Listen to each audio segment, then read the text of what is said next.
You rode 2,000 miles to marry me, and I'm telling you in front of God and every soul on this platform that I don't want you."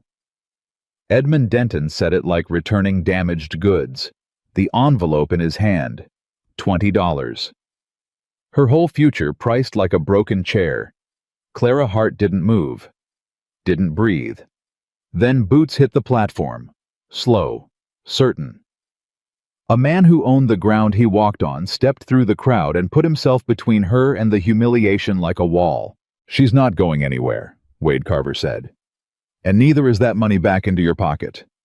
Silver Bluff, Montana, 1883. And nothing would ever be the same. If this story moved something in you, subscribe to our channel and follow Clara's journey all the way to the end. Drop your city in the comments below. I want to see how far this story has traveled. The train had been 3 days late. 3 days of sitting in a rattling car that smelled of coal smoke and other people's anxiety, watching the landscape outside the window shift from the brick certainty of Boston into something vast and unknowable grasslands that went on until they hurt your eyes, sky so wide it felt like a threat. Clara Hart had spent those 3 days with her hands folded in her lap and her back perfectly straight, because that was what a woman did when she had already made the most terrifying decision of her life, and there was nothing left to do but arrive. She had told herself 100 things during those 3 days. She had told herself that Edmund Denton was a respectable merchant with a prosperous dry goods business, which the letters confirmed. She had told herself that Silver Bluff, Montana was a growing community with a church and a school, which the letters also confirmed. She had told herself that 31 was not too old to begin again, that leaving Boston after her father's death and her brother's decision to sell everything was not surrender, but strategy, that a woman who could manage a household, keep accounts and nurse the sick through 2 consecutive winters was not a woman to be pitied. She had told herself she was not afraid. The train pulled into Silver Bluff at 2:30 in the afternoon, and Clara Hart stepped onto the platform with her traveling bag in one hand and 4 years of carefully constructed composure in the other. She recognized Edmund Denton immediately. He had sent a photograph, a formal portrait, the kind men have taken when they want to appear more substantial than they are. In the photograph, he had looked prosperous. In person, standing at the far end of the platform in a brown suit that was slightly too warm for the weather, he looked like a man who had made a decision he already regretted. Clara knew that look. She had seen it on her brother's face the morning he told her about the house. She walked toward him anyway because there was no other direction to walk. "Mr. Denton," she said, and extended her hand. He didn't take it. That was the first sign, and Clara's stomach registered it before her mind did a cold dropping sensation like missing a step in the dark. "Miss Hart," he said. His voice was thin and precise, like a man reading from a document he hadn't written. "I need to speak with you plainly." "Of course," she said, because what else was there to say? "I find that I am—" He stopped. He looked past her shoulder at the train, as if he was considering whether he could send her back on it. "The arrangement between us was made under certain assumptions. Assumptions about—" Another pause. "Suitability." Clara felt the eyes on her before she heard the quiet. The station master had stopped moving. A group of women near the depot entrance had gone very still. A man in a canvas apron who had been carrying a barrel set it down. The whole platform was listening. "I see," Clara said, and her voice came out steady, which surprised her. "What assumptions specifically?" Edmund Denton's jaw tightened. He was not a man who expected to be asked follow-up questions. "The correspondence led me to believe your age, Miss Hart. You represented yourself as—" "I represented myself accurately," Clara said. "I am 31 years old. I stated that in my second letter." "You stated it?" "Yes." He said it as if the stating of it had been a kind of ambush. "But there is a difference between reading a thing and—" He gestured vaguely in her direction, at all of her, at the fact of her standing there in the afternoon light. "I had hoped, I believed, that I would be younger," Clara said. The word landed on the platform like a stone. Edmund's face did something complicated. "I have obligations to consider, My standing in this community. My business associates have certain there are expectations of a man in my position regarding the presentation of his wife, Clara said. He said nothing. You want a younger woman, Clara said. You want someone who looks the part. I want someone suitable, he said, and the word was crisp and final, like a door closing. Clara stood very still. She was aware of her heartbeat in a way she normally wasn't, a hard, deliberate rhythm like something keeping count. She was aware of the traveling bag in her hand, and the $4.60 in her purse, and the fact that she had no return ticket because she had spent the last of what her brother had given her on the one-way fare.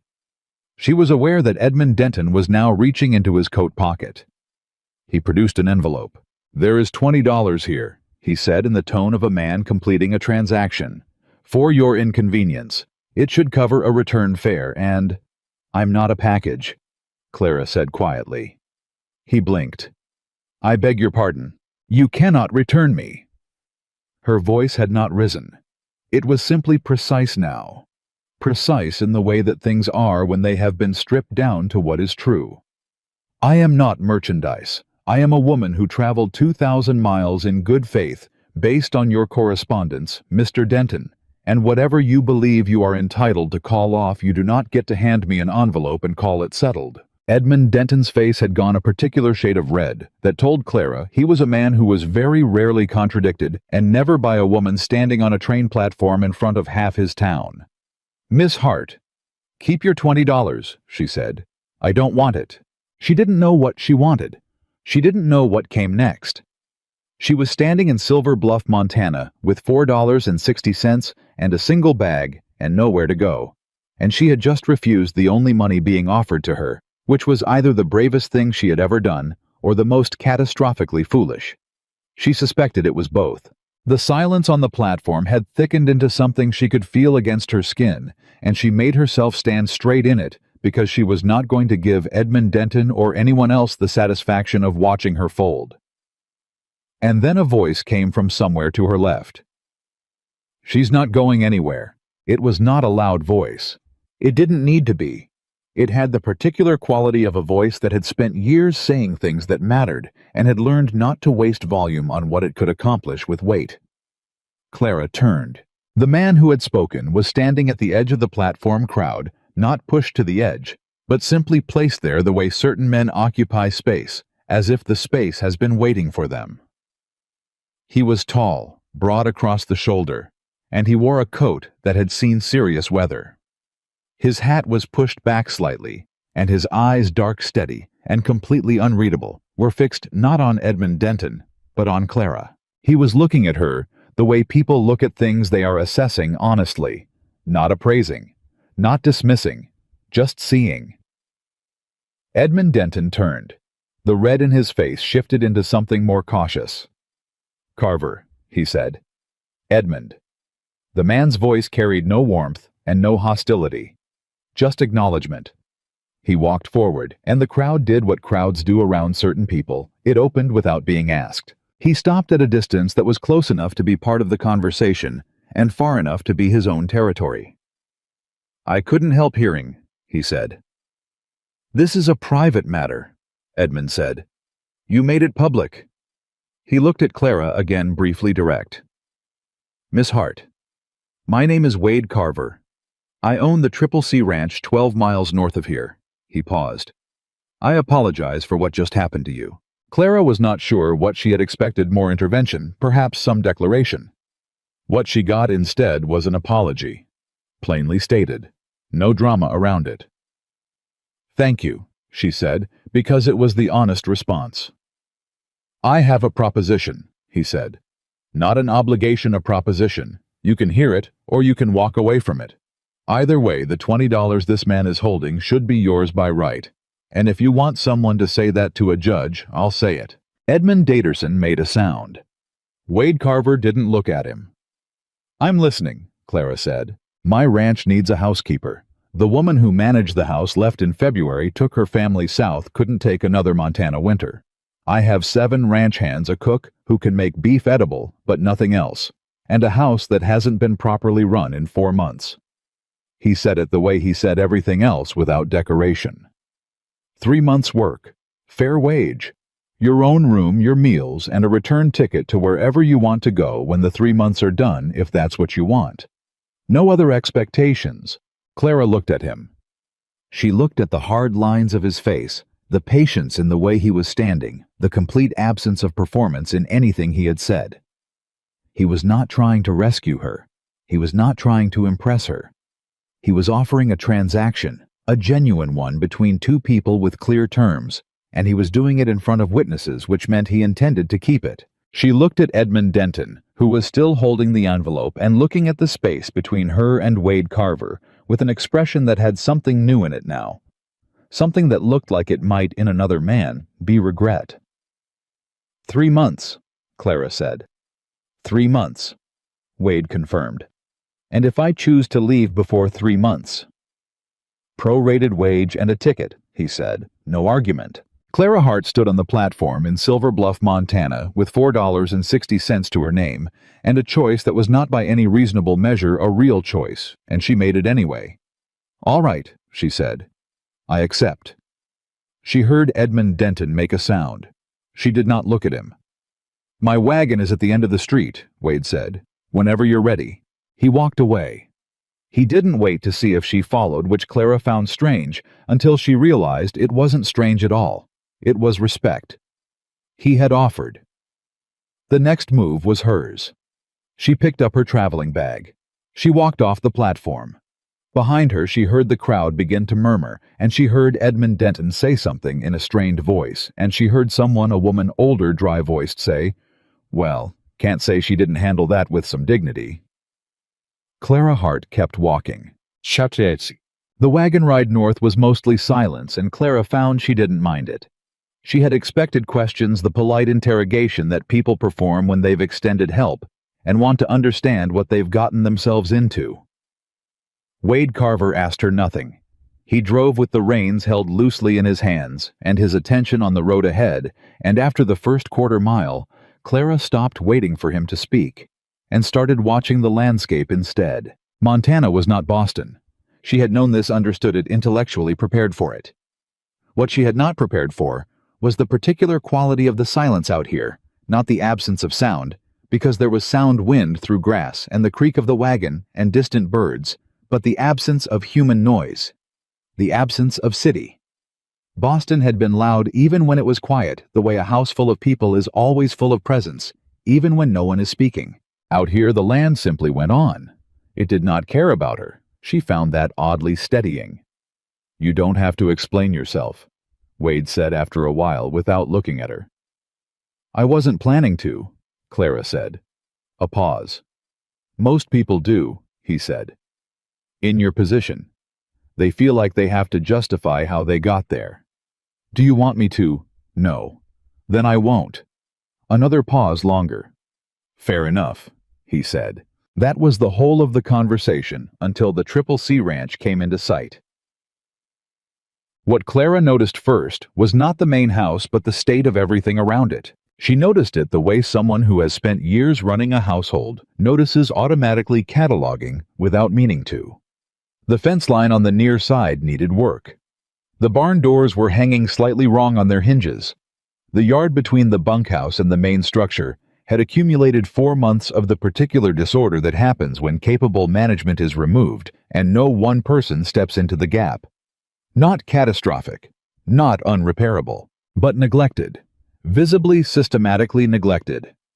She climbed down from the wagon before Wade could come around to help her, and she stood in the yard and looked at the main house with the appraising eye of someone who has already started calculating. It needs work, she said. Yes, he said beside her. The kitchen, what's the state of it? Functional, barely. Pantry. Stocked inconsistently. Franklin, that's the cook he buys, what he remembers and forgets what he doesn't. Laundry. Done when someone notices it needs doing. Clara turned to look at him. Who's been managing the household accounts? Something shifted in Wade Carver's expression. Not discomfort exactly, but the look of a man who was being shown a gap he was aware of and hadn't addressed. I have, he said. and the rest of your time is spent on running a cattle operation, he said. Yes. Right, Clara said. She picked up her traveling bag and walked toward the house. The kitchen was worse than functional. It was the kitchen of 7 men who had been feeding themselves on competence and stubbornness, which produced meals that were technically food and culinarily nothing else. The shelves had been organized by someone who believed organization was a matter of putting things somewhere rather than somewhere logical. There were 3 different locations where the salt was stored, none of them near the stove. Clara found this out within 20 minutes because she asked Franklin directly. Franklin was a wiry man of about 45, with a face that had been permanently reddened by Montana wind, and an expression of general wariness toward new things. He stood in the kitchen doorway and watched her move through his domain with the expression of a man watching a storm he's been warned about but hasn't quite believed in yet. The salt, Clara said. He pointed to a shelf to the left of the window. That's one of them, she said. There are 2 more. He looked startled. How did you? There's salt residue on this shelf and on the counter near the back, and I can smell it from the cabinet by the door. She turned to look at him. I'm not criticizing you, Mr. Franklin. I'm trying to understand what we have. Franklin's fine, he said. Nobody calls me Mr. Franklin, then. She opened the cabinet by the door. Salt. Also dried beans of 2 varieties, a tin of molasses, and what appeared to be the preserved memory of a bag of cornmeal. What do the men eat most often? Beef, he said. Whatever I can do with it. And bread. When I have time. Do you have a sourdough starter? He looked at her like she had asked about a foreign currency. All right, she said. Is there a root cellar? Yes. Show me. He showed her. The root cellar was better than she'd expected. Someone had stocked it with real intention at some point, and the winter stores were mostly intact. Onions, potatoes, dried apple rings, several crocks of something that turned out to be pickled everything. Who put this up? She asked. Mrs. Carver, Franklin said. And then carefully, as if placing something fragile down, Wade's mother. She passed 3 years ago. Clara stood in the cool of the root cellar and looked at the shelves that a woman had stocked 3 years ago, and no one had fully replenished since. I see, she said. He doesn't talk about it, Franklin said, in case you were thinking of asking. I wasn't, Clara said, which was honest. She came back up into the kitchen and stood for a moment with her hands at her sides and her mind already 3 meals ahead, already writing a list, already seeing the shape of what this place could be. I'll need an inventory, she said. Everything in the pantry, the root cellar, the smokehouse if there is one. I'll also need to know how many men eat in the main house versus the bunkhouse and on what schedule. Franklin was looking at her differently now. Not warmly, not yet, but with a reassessment happening somewhere behind his eyes. The main house is just Mr. Carver, he said. The hands eat in the bunkhouse, but... He paused. Some of them haven't had a proper meal in a while. Clara looked at him. How long is a while? Since February, he said. Since before. Clara set her traveling bag down on the kitchen table. She took off her coat. She rolled up her sleeves. Find me a pen and paper, she said. We'll start with dinner. She made the inventory herself. She didn't ask Franklin to do it because she needed to know the space with her own hands, needed to understand what she was working with at the most fundamental level. She moved through the pantry systematically, noting what was there and what was missing, and what was present in such abundance that it had stopped being noticed. Wade Carver appeared in the kitchen doorway at 4:30. He looked at the list she had been building for 2 hours, then at the reorganized shelf nearest to the stove, already more logical, already different, and then at Clara, who was counting tins of tomatoes with the focused attention she would have given a legal document. You haven't stopped, he said. I'm almost finished with this section, she said. It's been 2 hours since we arrived. I know. She made a mark on her list. 7 tins of tomatoes. That's useful. She turned to look at him. You don't have nearly enough flour, or lard. The men have been making do, but making do is different from being fed properly. Wade crossed his arms over his chest. He was looking at her with that steady assessing gaze she had noticed on the platform, the one that didn't slide away. "I'll send to town tomorrow," he said. "I'll give you the list tonight." "You already have a list. I have the beginning of one." She turned back to the shelf. 8 tins of sardines. Good Lord, who bought 8 tins of sardines? "Hannigan?" Wade said. "He has opinions. He can have them somewhere else. A tin a week is plenty." She wrote it down. "Mr. Carver." "Wade." She paused. "Wade?" she said, testing the word. "The men in the bunkhouse. When did they last have a real supper?" He was quiet for a moment. "Define real," he said. "Hot, more than one component, made with some intention." Another pause, longer. "February," he said, which confirmed what Franklin had told her. Clara set down her pen. She looked at what she had in front of her, the imperfect pantry, the 3 locations for the salt, the 8 tins of sardines, the missing flour, the root cellar full of a dead woman's care, and she made a decision. "Tell Franklin to move the big pot to the front," she said. "And I'll need the largest cutting board you have. We're making proper stew tonight, for everyone." Wade looked at her for a long moment. "You don't have to." "I know I don't have to," she said. "I want to." She said it simply without sentiment, because it was simply true. She had looked at a group of men who had been functionally unfed for months, and the instinct was not charitable, exactly, not pity. It was more like the particular indignation of a competent person looking at a preventable problem. She could fix this, so she would.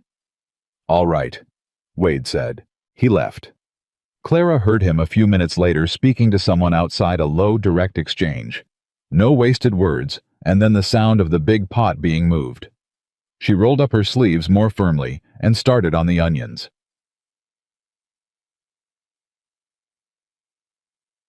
The stew fed 11 men, and it was the kind of stew that has history in it, the kind built from proper stock and real patience with the onions, cooked down to sweetness, and the beef falling apart the way beef is supposed to.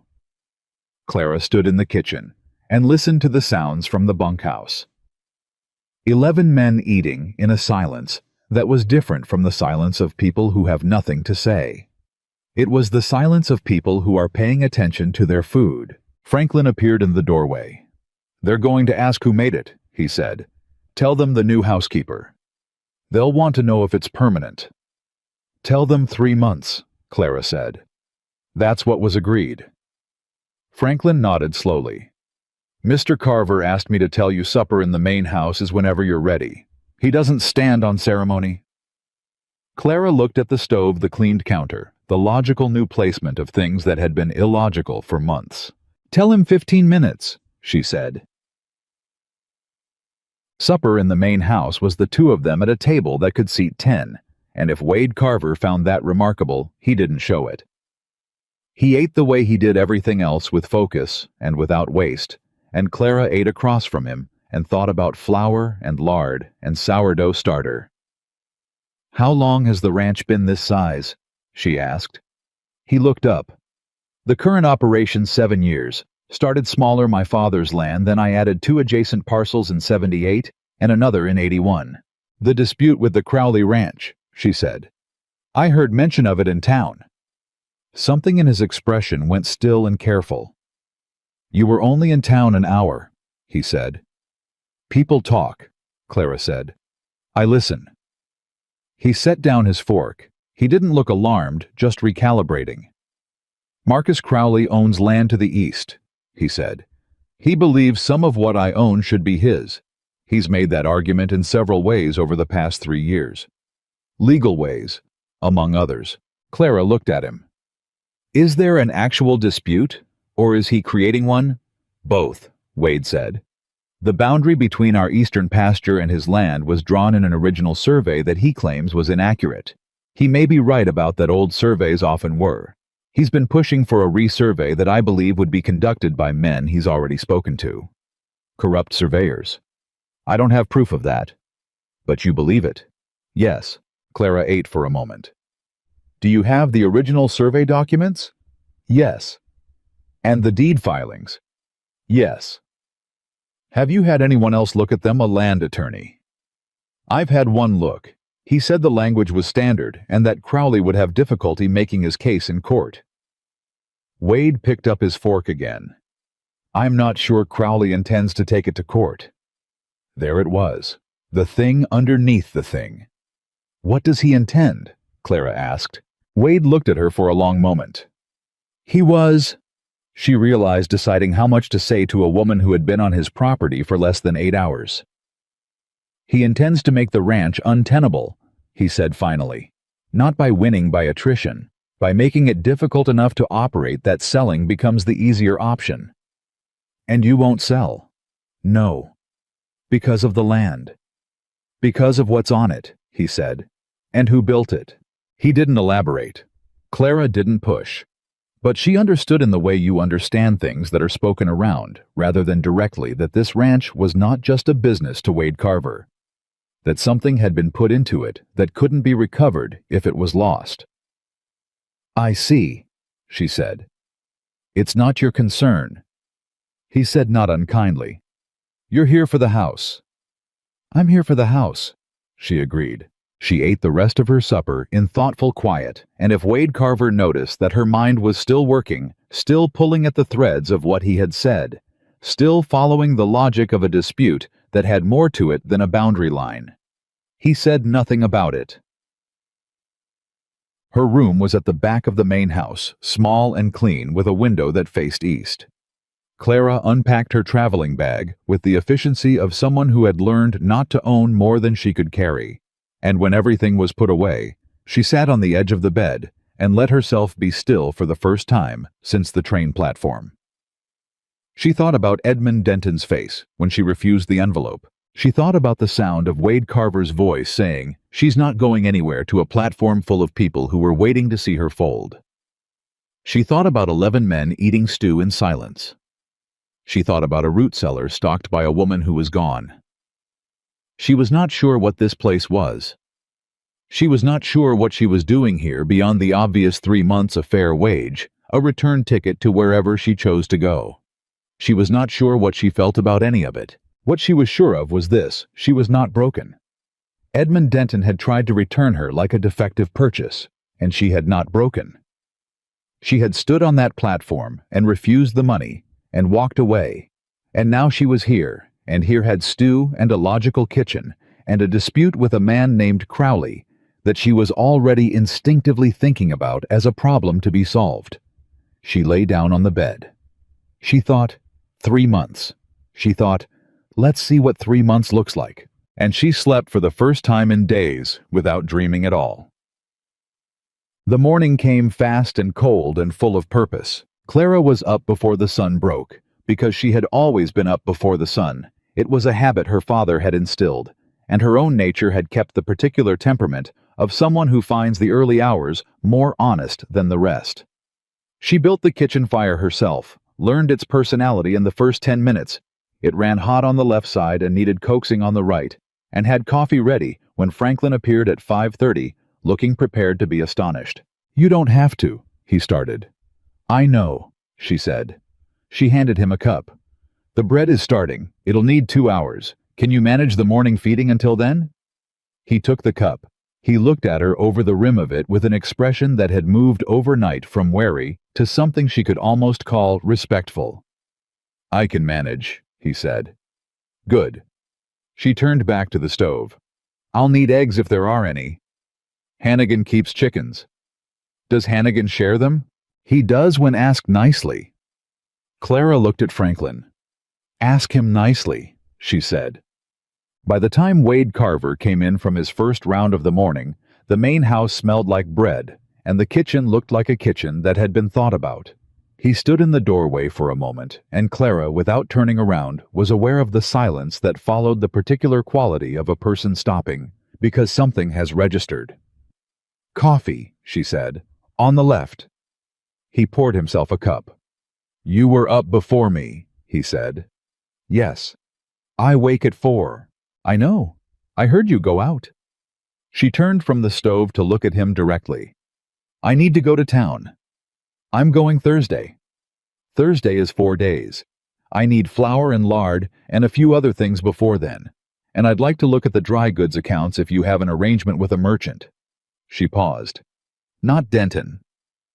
Something moved through Wade's expression, not amusement, but adjacent to it. There are 2 other merchants, he said. Hale and Briggs. I use Hale. Can you send a rider with an order today? He looked at her. Can you have the order ready in an hour? I have it ready now, she said. She took the folded paper from her apron pocket and held it out to him. He took it. He read it, actually read it, which she appreciated because men who ran operations often handed off paperwork without looking. His eyebrows rose slightly. You want a sourdough culture, he said. I want the capacity to make bread consistently without worrying about yeast availability, she said. It's an investment. Most housekeepers ask for new curtains. I'm not most housekeepers, Clara said. There was a moment brief charged with nothing obvious, just the particular clarity of 2 people who are starting to understand what kind of person the other one is. No, Wade said. You're not. He folded the order and put it in his coat pocket. I'll have a rider out within the hour. He left. Clara turned back to the stove. She was not most housekeepers. She knew that. She had always known that about herself, the way she thought, the way she moved through problems, the way she could not look at disorder without her mind already constructing the solution. What she did not know yet was what to do with a man who noticed it. She started on the eggs. 4 days into her time at the CCC, she found the ledger. She was not looking for it. She was looking for the household expense record because she needed to understand the previous housekeeper's system before she could improve on it, and she had been working through the desk in the small room off the kitchen that served as a household office. The ledger was at the back of the second drawer, under a stack of receipts that had never been organized into anything coherent. She opened it, expecting household accounts. She found ranch accounts, or rather she found something that was supposed to be ranch accounts, but had in the last year become a record of systematic overcharging. Clara sat very still. She turned the pages carefully. She was not an accountant, but she had kept her father's books for 6 years, and she understood the language of numbers well enough to recognize when something was wrong. There were payments to a surveying company that appeared 3 times under different billing names. There were material costs that were 30 to 40% above what she would expect from the supply orders she had already reviewed. There were a series of payments to a legal firm in Helena that Wade had mentioned once briefly, and that appeared in the ledger under a notation that didn't match the firm's name. Someone had been in these accounts. Not Wade. She was certain of that. The handwriting changed halfway through the most problematic entries, changed to something slightly more careful, slightly more deliberate, like a hand trying to imitate another hand and not quite managing it. Clara closed the ledger. She sat in the small office room for a long moment with the ledger in her lap, and her mind moving quickly through implications. She could put it back. It was not her business. She was here for 3 months to run a house, and whatever was in the financial records of the CCC ranch was not her concern.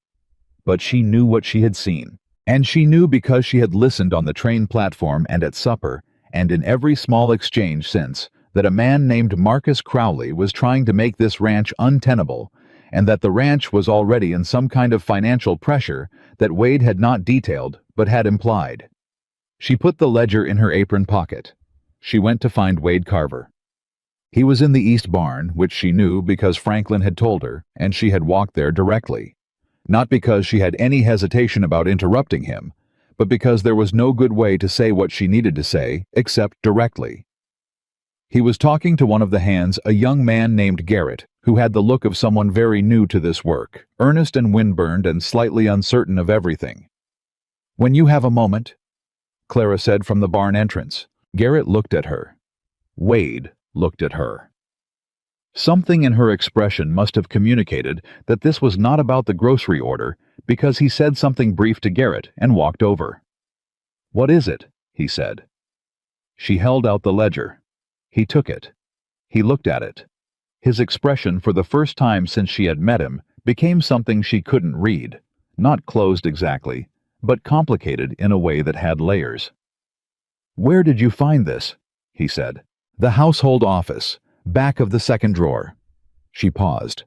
"I was looking for the expense records." "These aren't household accounts."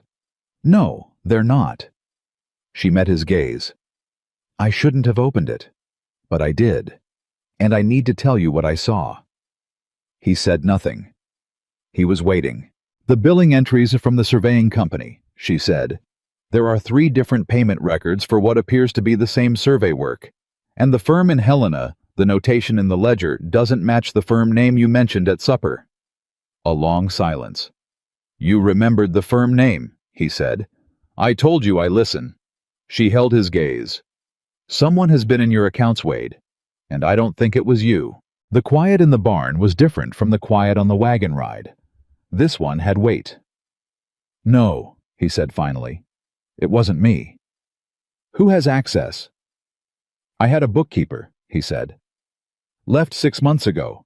I assumed he left because—" He stopped. He turned the ledger page. His jaw tightened in a way that was controlled, deliberate, like a man putting a door between himself and what he is feeling. "I assumed. You thought it was innocent. I thought he'd found better work." His voice was flat now, the flatness of someone who has just understood something and is choosing not to react to it yet. "His name was Alton Marsh. He came with a recommendation from—" He stopped again. "From Marcus Crowley," Clara said. Not a question. Wade looked at her. "Yes," he said. The single word hit the barn air and stayed there. "He was in your accounts," Clara said. "Marsh. For how long? At minimum 18 months based on what I saw. Possibly longer." She kept her voice even factual, because facts were what was useful right now. "If he was reporting to Crowley, if Crowley knows the state of your finances, then Crowley knows where the pressure points are," Wade said. "Yes." Another silence. "You've been here 4 days," Wade said. "I know. I told you it wasn't your concern." "You told me the boundary dispute wasn't my concern," Clara said. "You didn't tell me not to notice when something is wrong." She paused. "I can go back to the kitchen, if that's what you want." He looked at her for a long, steady moment. The thing about Wade Carver's gaze, Clara was learning, was that it didn't move around. When he looked at you not at the space near your face, not at a comfortable middle distance, but directly. It was the gaze of someone who had decided that looking clearly at things was the only honest way to operate. "No," he said. "That's not what I want." He turned another page of the ledger. "Can you write down what you noticed?" he said. "Specifically, which entries, which amounts. I need someone to review the full records, and I'd rather start with what you've already found." "I can do that tonight," Clara said. "Thank you," he said. And then, "Clara." She had noticed that he used her name rarely. He was not a man who decorated conversation with names, which meant that when he used one, it was intentional. She waited. "What you did," he said, "coming to me directly, with evidence instead of speculation." He paused. "Most people in your position, new, uncertain of standing, would have put it back in the drawer." "I thought about it," she said honestly. "I know." He was still looking at her. "That's why I'm thanking you." Clara Hart walked back toward the main house with the afternoon sun at her back, and she thought about a man who thanked people for doing the hard thing, and a ranch that had been quietly undermined for 18 months, and a bookkeeper named Marsh, who had left 6 months ago, with information that could break the operation he'd been stealing from. She thought, 3 months. She thought, this is going to take longer than 3 months. And she thought very carefully and very quietly that she was not yet sure how she felt about that. She went inside. She started on supper. She took out a sheet of paper, and from memory, because she remembered everything she read, she began to write down every entry that had not been right. The list took both sides of the page. And when Clara set down the pen, her hand was steady, but her mind was not. She sat at the kitchen table with the lamplight pulling shadows across the paper and read through what she had written. 23 entries. 18 months of them, some small enough to be overlooked individually, some large enough that she wondered how they had been overlooked at all. And then she remembered that Wade Carver ran a cattle operation spanning thousands of acres with 7 ranch hands and his own 2 eyes, and that he had trusted a bookkeeper because trusting the person you hire to manage your books is not foolishness, it is basic sense. Alton Marsh had understood that. He had counted on it. She folded the paper twice and put it in her apron pocket and went to bed, and in the morning she put it on the table beside Wade's coffee before he came in from the yard. He found it there. He read it standing up still in his coat, not sitting because he hadn't planned to stop moving, and the list had stopped him anyway. Clara watched him from the stove without appearing to watch him the way she had learned to observe peripheral quiet, taking in more than she showed. His face did not change much. That, she was learning, was his way. Not suppression, exactly, more like a man who had decided long ago that reaction without thought was a waste of energy. But his jaw tightened on the 3rd entry, and by the time he reached the bottom of the 2nd page, his hand had closed around the paper in a way that was not careful. 23, he said. That I could identify with certainty, Clara said. There may be more. I was working from memory, and I didn't have time to cross-reference everything. You wrote this from memory. I read carefully, she said. I always have. He set the paper down on the table. He looked at it for a moment, and Clara recognized what was happening on his face. Not anger, or not only anger, but the particular expression of a man revising his understanding of a period of his own life. 18 months of believing things were one way when they had been another. 18 months of a man named Alton Marsh sitting at a desk and making careful, patient entries that looked like honest bookkeeping and were something else entirely. The surveying company, Wade said. The one billed 3 times. Yes. I never ordered a 3rd survey. I know. The 3rd billing is the same amount as the 2nd, almost to the dollar, which is unlikely in legitimate work. Real costs vary. Someone was copying an invoice. He looked up from the paper. You knew that, he said, just from the numbers. My father was a lawyer, she said. I kept his practice accounts from the time I was 15. I know what falsified documentation looks like because I was taught to look for it. She paused. I'm sorry it's here. Don't apologize for finding it, he said. Apologize for nothing. He picked up the coffee she had poured and drank it standing at the table, looking at the list, and Clara could see the thinking happening, could see him working through it, the way she had worked through it the night before, tracing the shape of what Marsh had been doing, and why, and who had benefited. He was reporting my cash position, Wade said finally. Marsh, that's what this is.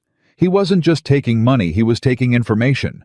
The billing discrepancies cover his tracks and weaken my reserves at the same time. He set down the cup. Crowley would know exactly how much pressure I could absorb. And how much it would take to break you, Clara said. Yes.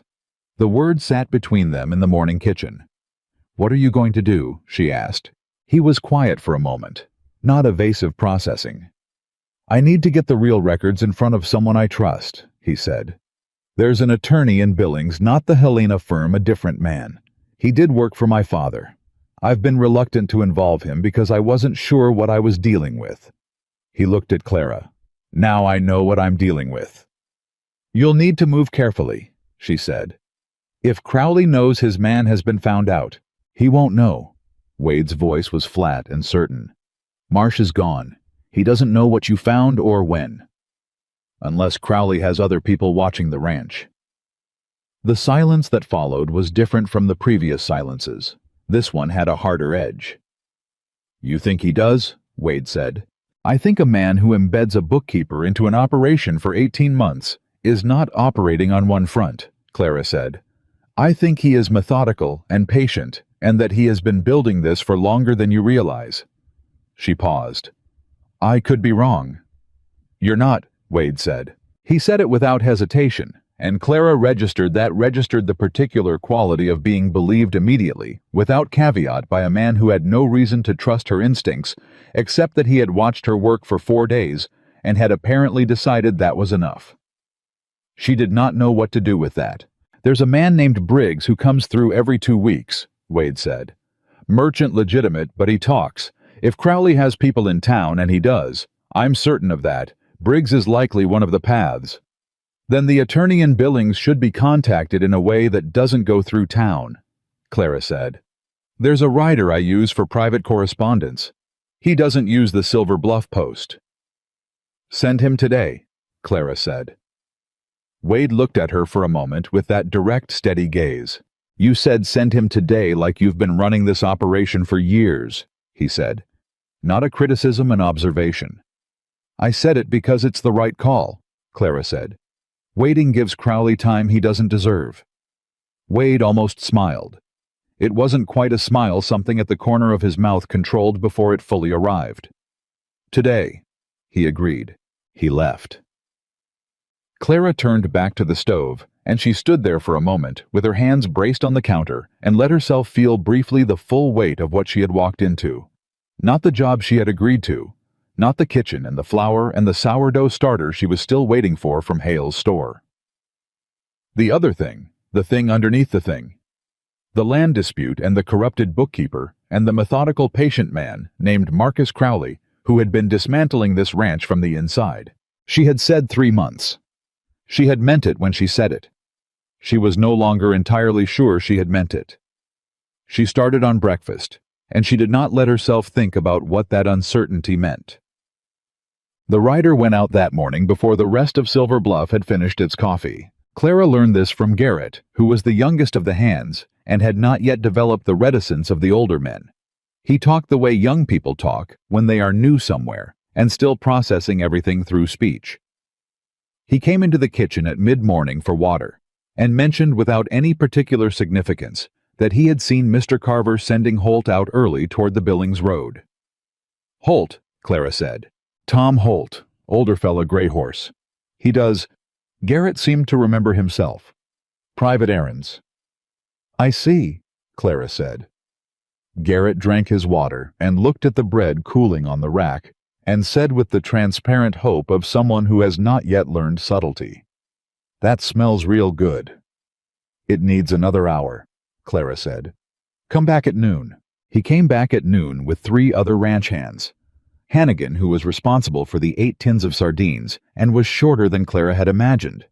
A man named Prescott, who had a broken nose that had healed wrong, and the careful politeness of someone who knows he looks alarming. And a man introduced simply as Dutch, who was enormous and said nothing but took his bread with a nod that Clara understood to be genuine appreciation. She fed them at the long table in the kitchen, because the bunkhouse had no proper eating arrangement. Just individual men with tin plates and their own schedules, and she had decided 3 days ago that this was inefficient and possibly the reason morale ran low. Hannigan sat down like a man expecting to be tested. You the one who reorganized the pantry, he said. Yes, Clara said. Moved my sardines. They're on the 3rd shelf on the left behind the dried beans. They haven't gone anywhere. Hannigan chewed on this alongside his bread. Mrs. Carver used to say the same thing. They haven't gone anywhere, like that was supposed to make it better. The table went briefly quiet. Clara looked at Hannigan. She sounds like a practical woman. Hannigan snorted a sound that was, she thought, covering something else. Practical, yeah. She ran this place like a clock. After she went, he stopped. He ate some bread. Mr. Carver near ran himself into the ground, trying to make up for it.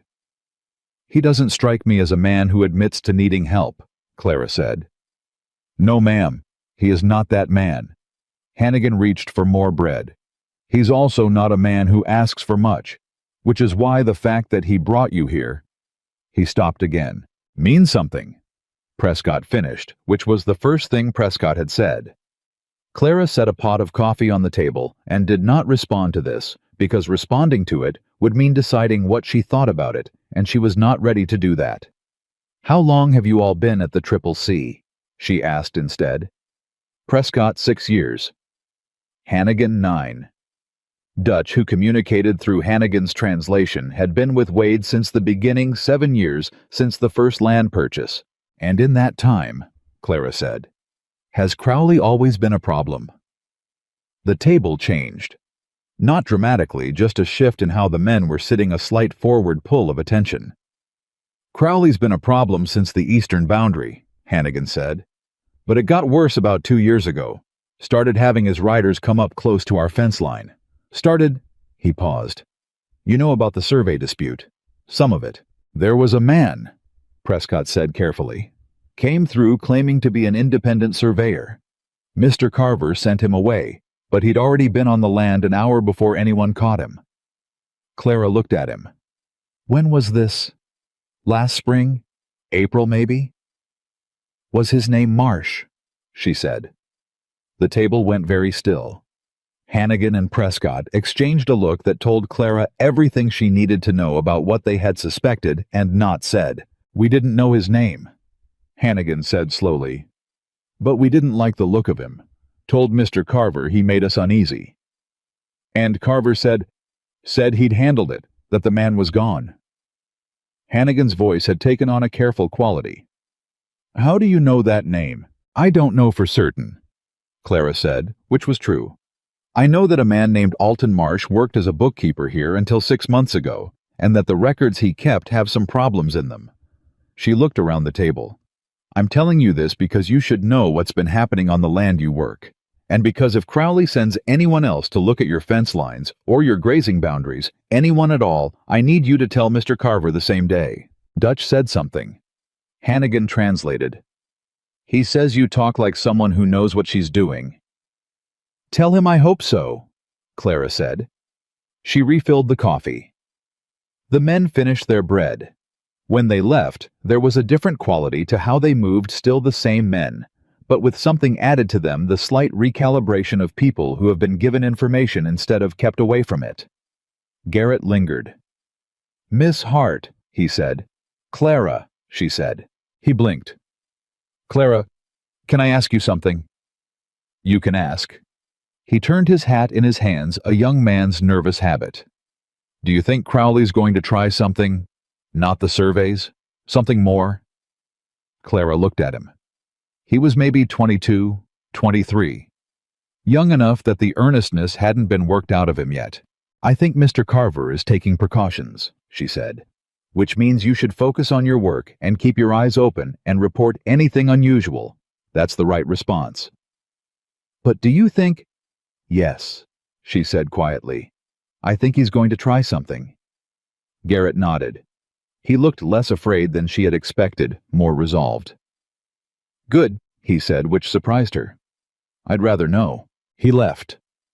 Clara stood in the kitchen that was becoming her kitchen, and she thought about a young man who would rather know, and about Hannigan and Prescott, exchanging the look of men who had suspected something for a year and been waiting for someone to confirm it, and about Dutch, who had been here since the beginning and whose loyalty to this place was written in every silent thing about him. These men would fight for this ranch. She was not sure that made things better or worse. Japan. The sourdough culture arrived on Thursday with the supply order from Hale's store, and it arrived alongside something Clara had not ordered: a letter. She found it tucked under the brown paper wrapping of the flour. No envelope, just a single folded sheet with her name written on the outside in a hand she did not recognize. She stood at the kitchen table and looked at it for a moment before she opened it. "Miss Hart, I am told you are at the Triple C Ranch in the employ of Wade Carver. I want to offer you a word of friendly counsel. The situation you have placed yourself in is more precarious than you understand. The man you work for is in serious financial difficulty, and his land will not remain his for long. I would not want to see a woman of your evident quality damaged by her associations. If you find yourself in need of a more stable position, I have a household in Silver Bluff that is well managed and well compensated. I ask only that you consider carefully where you have put your trust. Monsieur Crowley." Clara read it twice.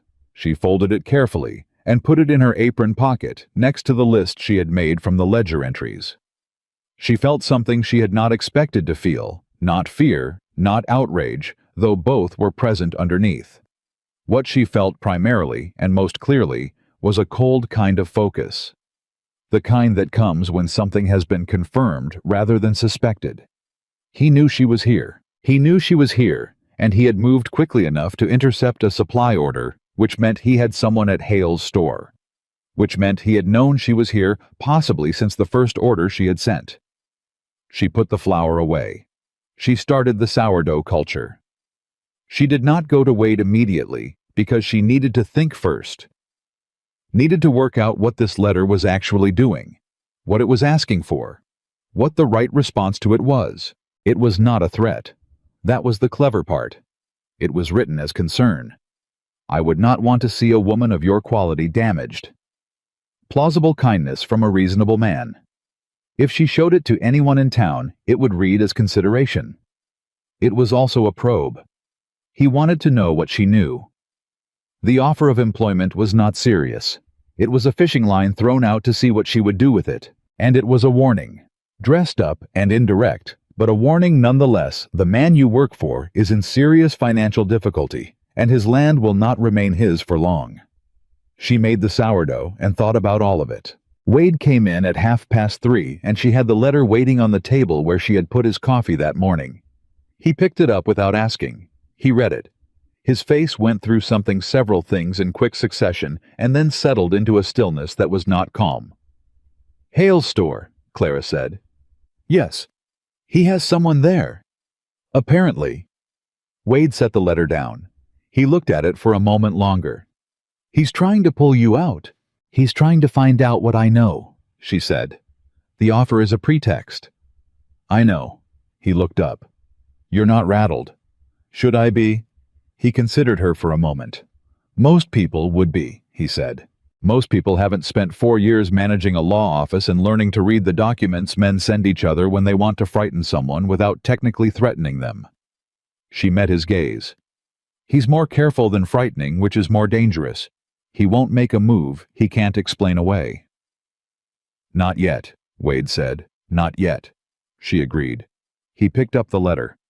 I'm going to keep this. Keep it. And... She paused. Hale's store. Can you switch to a different supplier without it looking like you know? Wade looked at her. Yes, he said. Briggs has a cousin in Billings who does direct freight. I've used him before. Use him again, and let Hale fill a small order so it doesn't look like you've cut him off. Wade was quiet for a moment.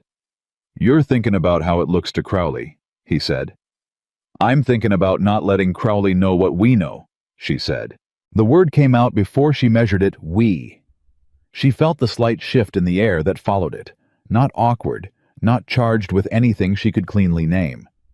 Just present, a word that had landed in a place where it had not technically been before. Wade didn't comment on it. I'll speak to Briggs's cousin, he said, and I'll tell Hannigan to be careful what he says around anyone from town. Tell all of them, Clara said. They already know something is wrong. They'll keep it quiet if you ask them to. You spoke to them. This morning, at the table. She held his gaze. I told them about Marsh. Not everything, just that there had been problems in the records, and that they should report anything unusual at the fence lines. She paused. I hope that was within my... It was right, he said. I should have done it myself. He said it without resentment, just the plain admission of a gap. You've been running a cattle operation, Clara said. You can't see everything at once.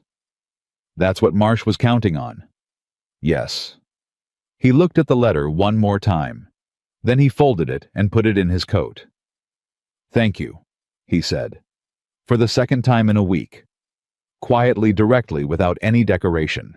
Clara turned back to the stove because there was supper to make, and she needed somewhere to put the feeling that had been building in her chest since she read the words, the man you work for, and felt without having planned to feel it, something that was not the detached concern of a temporary employee. She made biscuits. She focused on the biscuits.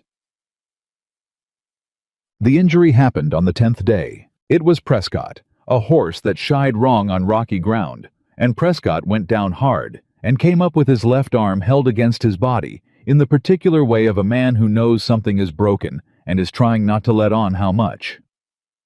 He walked into the kitchen at 6 in the evening, moving carefully, and Clara had the arm in a splint within 20 minutes because she had set 3 breaks in her life, her nephews twice, and a ranch hand she'd helped at her friend's family farm outside Boston, and she did not need to be told what she was looking at. Prescott sat very still through the whole of it, jaw set, not making a sound.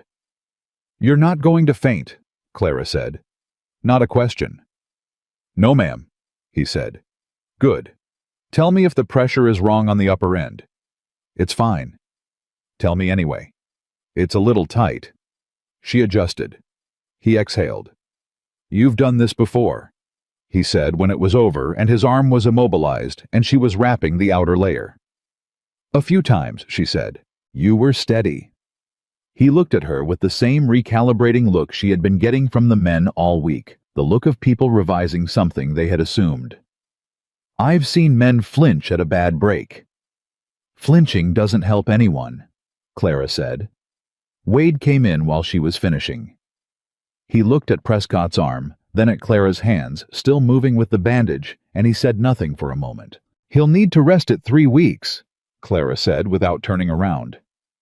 "The break is clean, but it needs to stay immobilized. He can do light work, nothing with that arm." "Understood," Wade said. To Prescott, "You all right?" "Yes, sir," Prescott said. "Thanks to Miss Hart." Wade's gaze moved to Clara.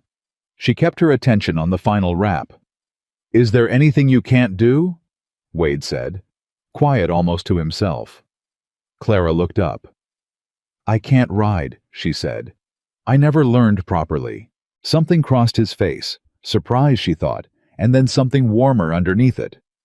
"We'll fix that," he said. She looked at him. He said it the way a man says something he hasn't planned to say, just a thought arriving and speaking itself before he could decide whether to let it. He seemed to know he'd said it. He didn't take it back. "All right," Clara said, and went to wash her hands. The riding lesson happened 4 days later on a cold Saturday morning when the work schedule had a gap, and Wade appeared at the kitchen door and said simply, "Come outside." She learned on a mare named Bess, who was steady in the way of horses that have carried uncertain riders before and have made a kind of peace with patience. Wade stood at the animal's head and talked Clara through it, not with the manner of someone performing instruction, but with the directness of someone sharing practical information, which she found easier to absorb. He corrected her grip twice, her posture once. The second time he corrected her grip. His hand covered hers briefly on the rein, just long enough to show her the angle, and Clara was aware of the warmth of it in a way that was specific and impossible to miscategorize. She did not let herself react. "Better?" he said. She walked Bess around the yard twice while he watched, and she could feel his attention on her the way you feel sun on your back, a directional warmth without ambiguity about where it was coming from. "You're a fast learner," he said when she stopped. "I pay attention," she said. "I've noticed." She dismounted badly, but not catastrophically, and he was there not catching her, just present, a hand briefly at her elbow while she found her footing. She found her footing. He stepped back. "Same time next week," he said. "If there's time," she said. "I'll make time," he said. She took Bess back to the barn herself because she needed something to do with her hands and her attention. She talked to Bess quietly as she walked, which she had not expected to do, and which seemed to be her body's way of managing something her mind was trying to keep orderly. Garrett was in the barn and saw her come in and said, "You're riding now," with genuine delight, as if this was the best development of the week. "Barely," Clara said. "Mr. Carver doesn't teach people to ride," Garrett said. Clara looked at him. "He just doesn't," Garrett said with the earnest certainty of someone stating a well-established fact.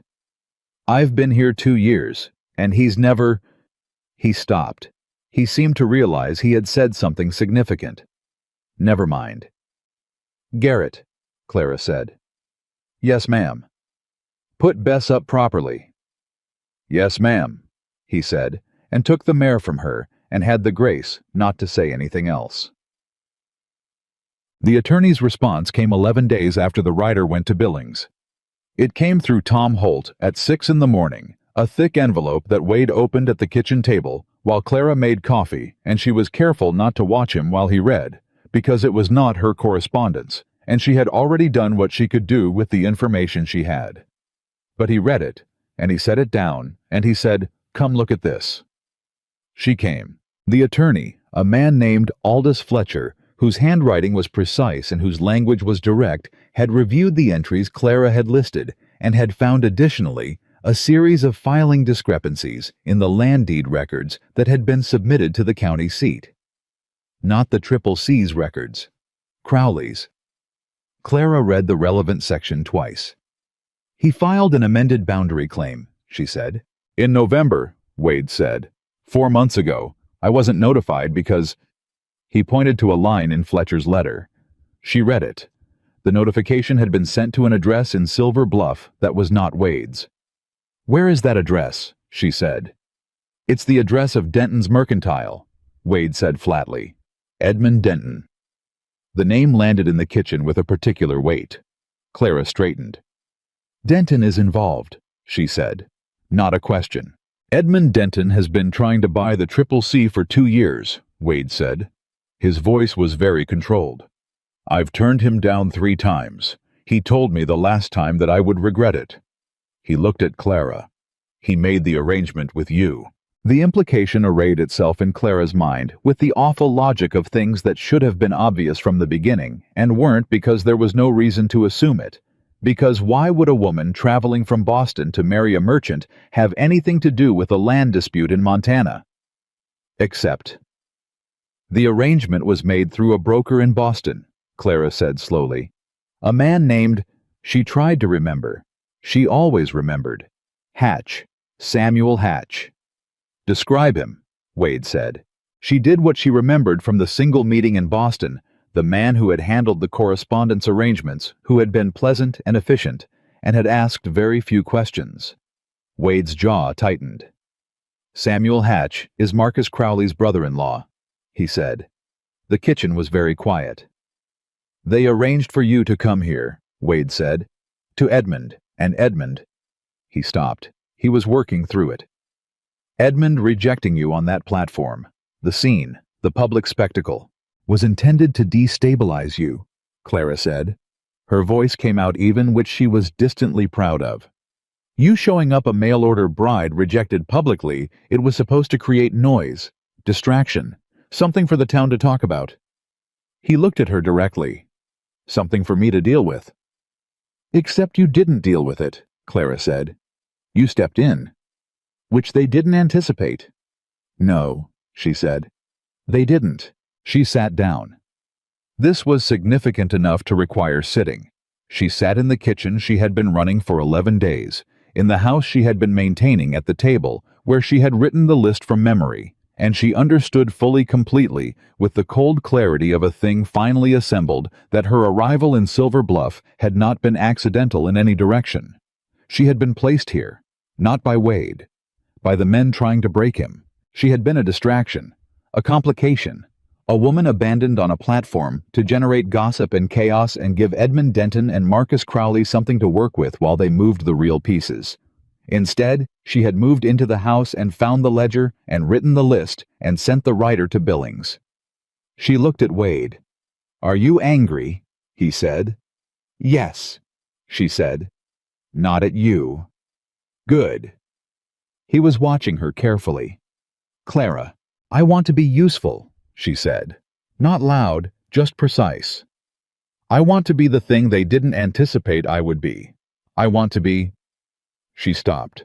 She thought about exactly what she meant. "I want to be the reason this doesn't work." Wade looked at her for a long moment. "You already are," he said. The words hit differently than she expected. Not because they were sentimental. There was nothing sentimental about how he said them, but because they were true and spoken like something true without any softening or ornament. She was already the reason this wasn't working the way they had planned. She had walked off that platform and climbed into his wagon and made stew and found the ledger and read the letter from Crowley and identified Edmund Denton's address in the county records without anyone telling her to do any of it. She had done all of it because she was competent and furious and had nowhere else to be.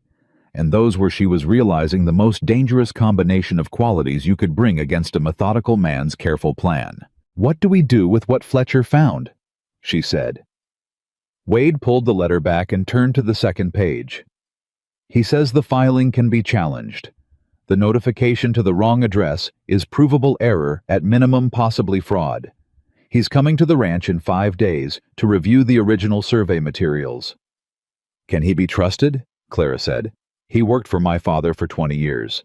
That's not always a guarantee. No, Wade said, but I believe it in this case. All right. She stood. Then we need the original survey materials organized before he arrives, filed chronologically with the corresponding deed records. She looked at him. Do you know where they are? In my office, not organized. I'll organize them. Clara. It needs to be done before he gets here, she said. Unless you want to spend 5 days doing it yourself. A pause. No, he said. Then let me do it. She walked to the door that led to his office, and he didn't stop her. And behind her, she heard the slight sound of him exhaling, not in frustration, but in something that was closer to the opposite. Something that sounded like a man unexpectedly unburdened. She opened the door. The office was not as bad as she had feared, and worse than she had hoped. Papers everywhere, but papers that had a logic to them if you understood how the man who created the system thought. And she was after 11 days beginning to understand how he thought. She sat down at his desk. She started from the beginning. Aldous Fletcher arrived on a Thursday 4 days after Wade's letter reached him, which told Clara something about the man. Before he opened his mouth, a lawyer who moved that fast either believed in the case or believed in the client. And in her experience, those were the same thing when the lawyer was worth anything. He was 60, or close to it, with a white beard trimmed to precision, and the particular posture of a man who had spent decades being the most prepared person in any room. He came in a hired coach from Billings, arrived at the Triple C before noon, and shook Wade's hand with both of his in the way people do when they have known each other's families. You look like your father, Fletcher said. People say that, Wade said. It's meant well. Fletcher looked around the yard, then at the main house, then briefly at Clara, who was standing at the door. This the woman who found the ledger discrepancies? Yes, Wade said. Clara Hart. She manages the house. Fletcher walked toward her and shook her hand with the same directness he had given Wade. The entries you noted in your letter, he said. Were they in sequence or scattered?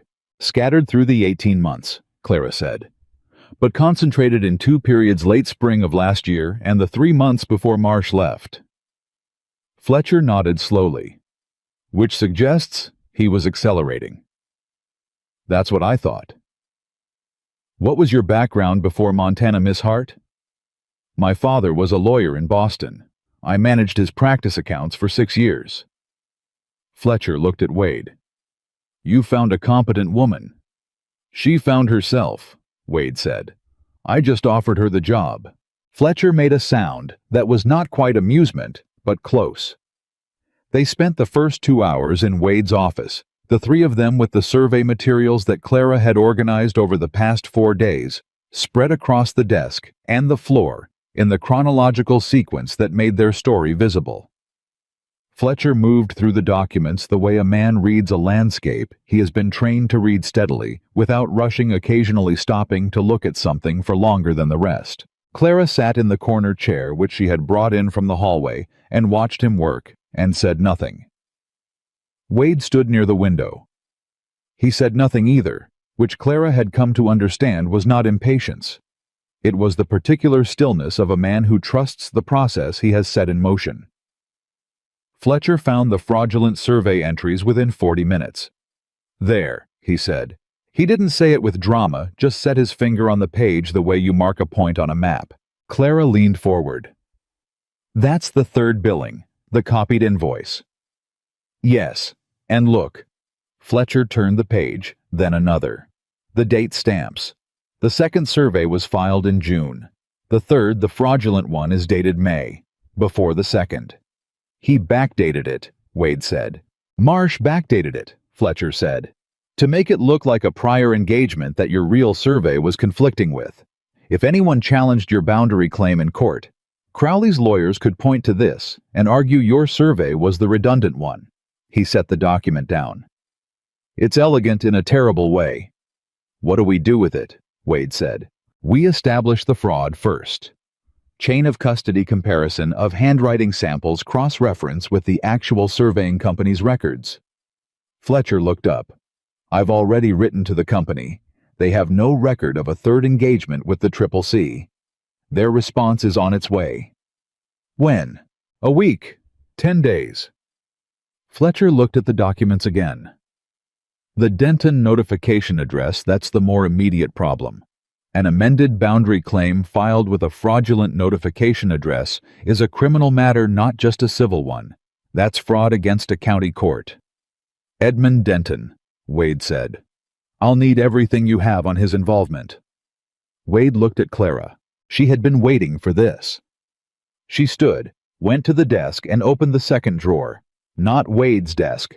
Now she had been using it enough that it felt strange to call it that, and took out the notes she had made 2 nights ago, when she had written down every connection she could trace between Edmund Denton, Marcus Crowley, and the broker Samuel Hatch, organized in the order she thought a lawyer would want to see it.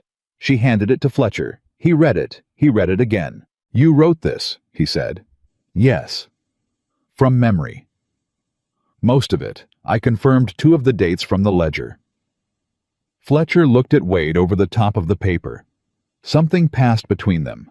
Not words, just the particular communication of men who have known each other long enough to speak in silences. You said she manages the house, Fletcher said. She does, Wade said. Fletcher set the notes down with deliberate care. Miss Hart, would you be willing to make a formal statement regarding the Hatch connection? The broker arrangement? Yes, Clara said. It will mean coming to Billings, likely being deposed. I understand what a deposition is, Clara said. Fletcher's mouth did the same thing Wade's sometimes did, not quite a smile, but the shape that comes before one. I imagine you do, he said. Fletcher stayed 2 days. He slept in the room that had been used for storage before Clara reorganized it into a spare bedroom, because she had done that in the 2nd week without being asked, on the logic that a ranch this size would eventually have guests, and a functional guest room cost nothing but effort. On the 2nd evening, after supper, Fletcher sat at the kitchen table with his coat off and a cup of coffee in his hand and talked to Clara, with the candor of a man who has decided the formalities can be suspended. He's not going to let this go quietly, Fletcher said. Crowley, you understand that. I've understood that since I read the letter he sent through Hale's store, Clara said. Fletcher raised an eyebrow. He contacted you directly, once. An offer of alternative employment, dressed up as concern for my welfare. What did you do with the letter? Gave it to Wade. He's keeping it. Fletcher nodded. Smart. He turned the coffee cup in his hands. You've been here, 2 weeks? 16 days. And you found the ledger fraud, identified the Hatch connection, organized 8 years of survey records, and apparently set the ranch's household in order from the ground up. He paused. What were you planning to do after 3 months? Clara looked at him. Go somewhere else. Where? I hadn't decided. She said it honestly. I had no particular destination. I had the idea of a destination somewhere I could find work, manage something, be useful. You're useful here, Fletcher said. I'm employed here, she said. For 3 months. That's what I mean, Fletcher said. He said it with the directness of a lawyer who has long since stopped being tactful about what is plainly in front of him. You're useful here in a way that has nothing to do with the kitchen. Clara met his gaze. Mr. Fletcher. I'm not meddling, he said. I'm stating facts. I've known Wade Carver since he was 9 years old. I know what that ranch looked like before his mother died, and I know what it has looked like since, and I know what it looks like now. He paused. It looks like itself again. Clara said nothing. He doesn't talk about things, Fletcher continued.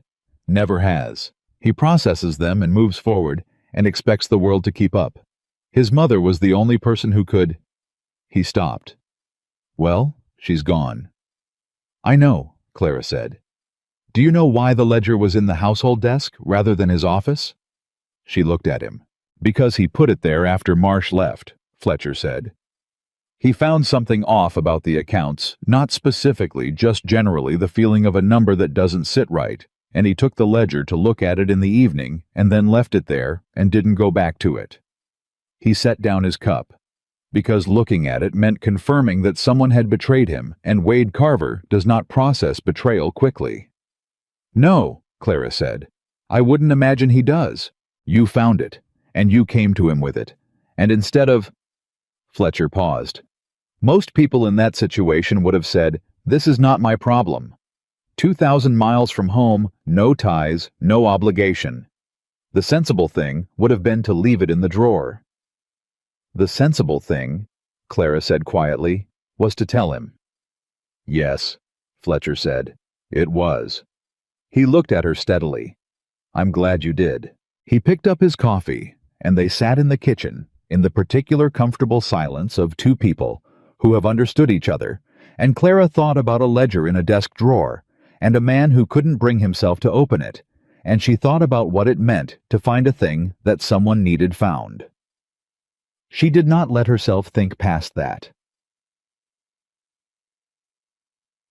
Fletcher left the next morning with 3 boxes of documents and Clara's written statement tucked inside his coat. Wade saw him to the coach and Clara stood at the door, and when Wade came back across the yard, he looked at her with an expression she could not fully read, something that had too many layers to resolve into a single thing. "He likes you," Wade said. "He's a direct man. I appreciate that." "He told me—" Wade stopped. He seemed to be deciding something. "He told me I was lucky." "Professionally," Clara said. "No," Wade said. He walked past her into the house.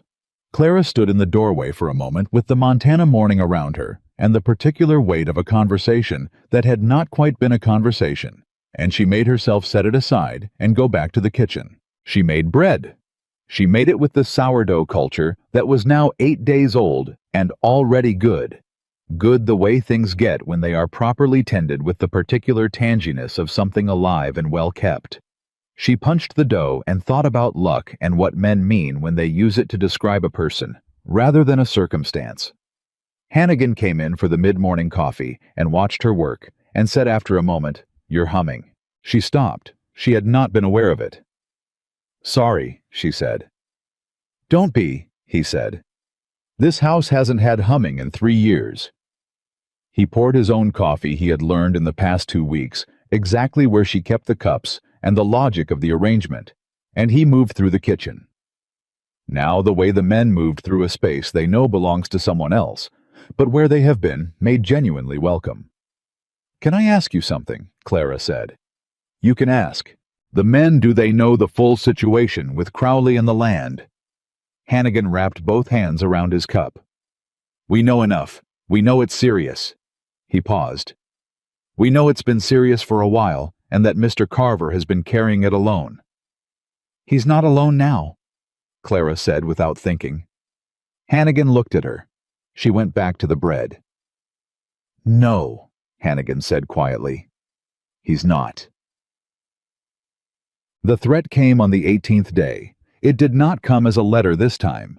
It came as a fire. A small one, or rather a fire that would have been catastrophic if Garrett hadn't been awake past midnight, because he was young and sometimes couldn't sleep, and had gone to the barn to check on a horse that had been favoring its left foreleg. He smelled the smoke, and he ran, and he shouted, and by the time the thing had caught proper hold in the dry grass at the eastern fence line, there were 5 men with wet blankets beating it back. Clara heard the shouting. She was out of bed and in the yard inside 2 minutes in her boots and her coat over her nightclothes, and she assessed the situation the way she assessed everything practically immediately without the paralysis of shock. "Water," she said to Garrett, who was nearest and breathing hard. "How much do we have at the eastern trough?" "It's full. We filled it yesterday." "Get every container you can carry. Go." He went. She organized what she could organize from the outside of it, directing men with the particular authority that comes from being clear and calm when no one else is either, and when it was over and the fire was out, she stood in the yard with soot on her hands and looked at the eastern fence line and thought deliberate. A grass fire that starts at midnight in dry September at the boundary closest to Crowley's land. It was not an accident. Wade came to stand beside her. Deliberate, he said, because he was thinking the same thing. Yes. He's escalating. The attorney's letter must have reached him, Clara said. Or word did. He knows we're moving. So he's trying to destabilize, create cost and fear before we can file. She looked at the scorched fence line. He'll try again. I know. You need someone on watch at night, at the east line and the north. I'll set a rotation. And the water troughs need to stay full. All of them, not just the east. Yes, he paused. Clara. She turned.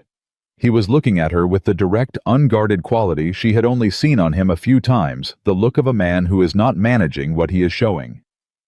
You didn't run inside, he said. Of course not. You organized the men. Someone had to. You didn't have to. She looked at him steadily. Wade, I was not going to stand in a doorway while your ranch burned.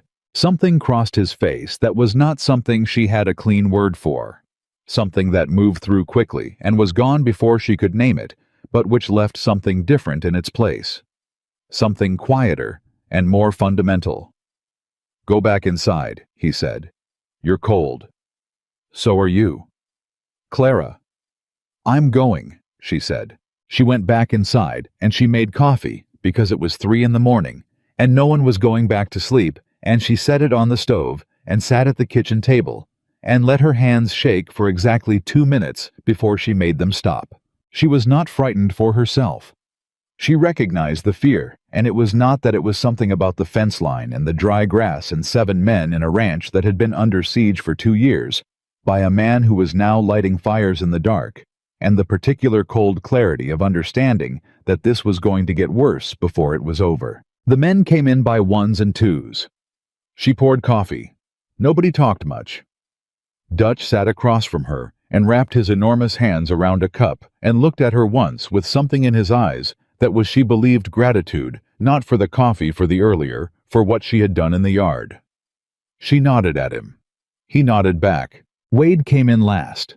He was clean. He had washed somewhere, and he looked at the kitchen full of his men and the woman pouring coffee at the stove, and he stood in the doorway for a moment just looking at all of it. Nobody said anything. It didn't need saying.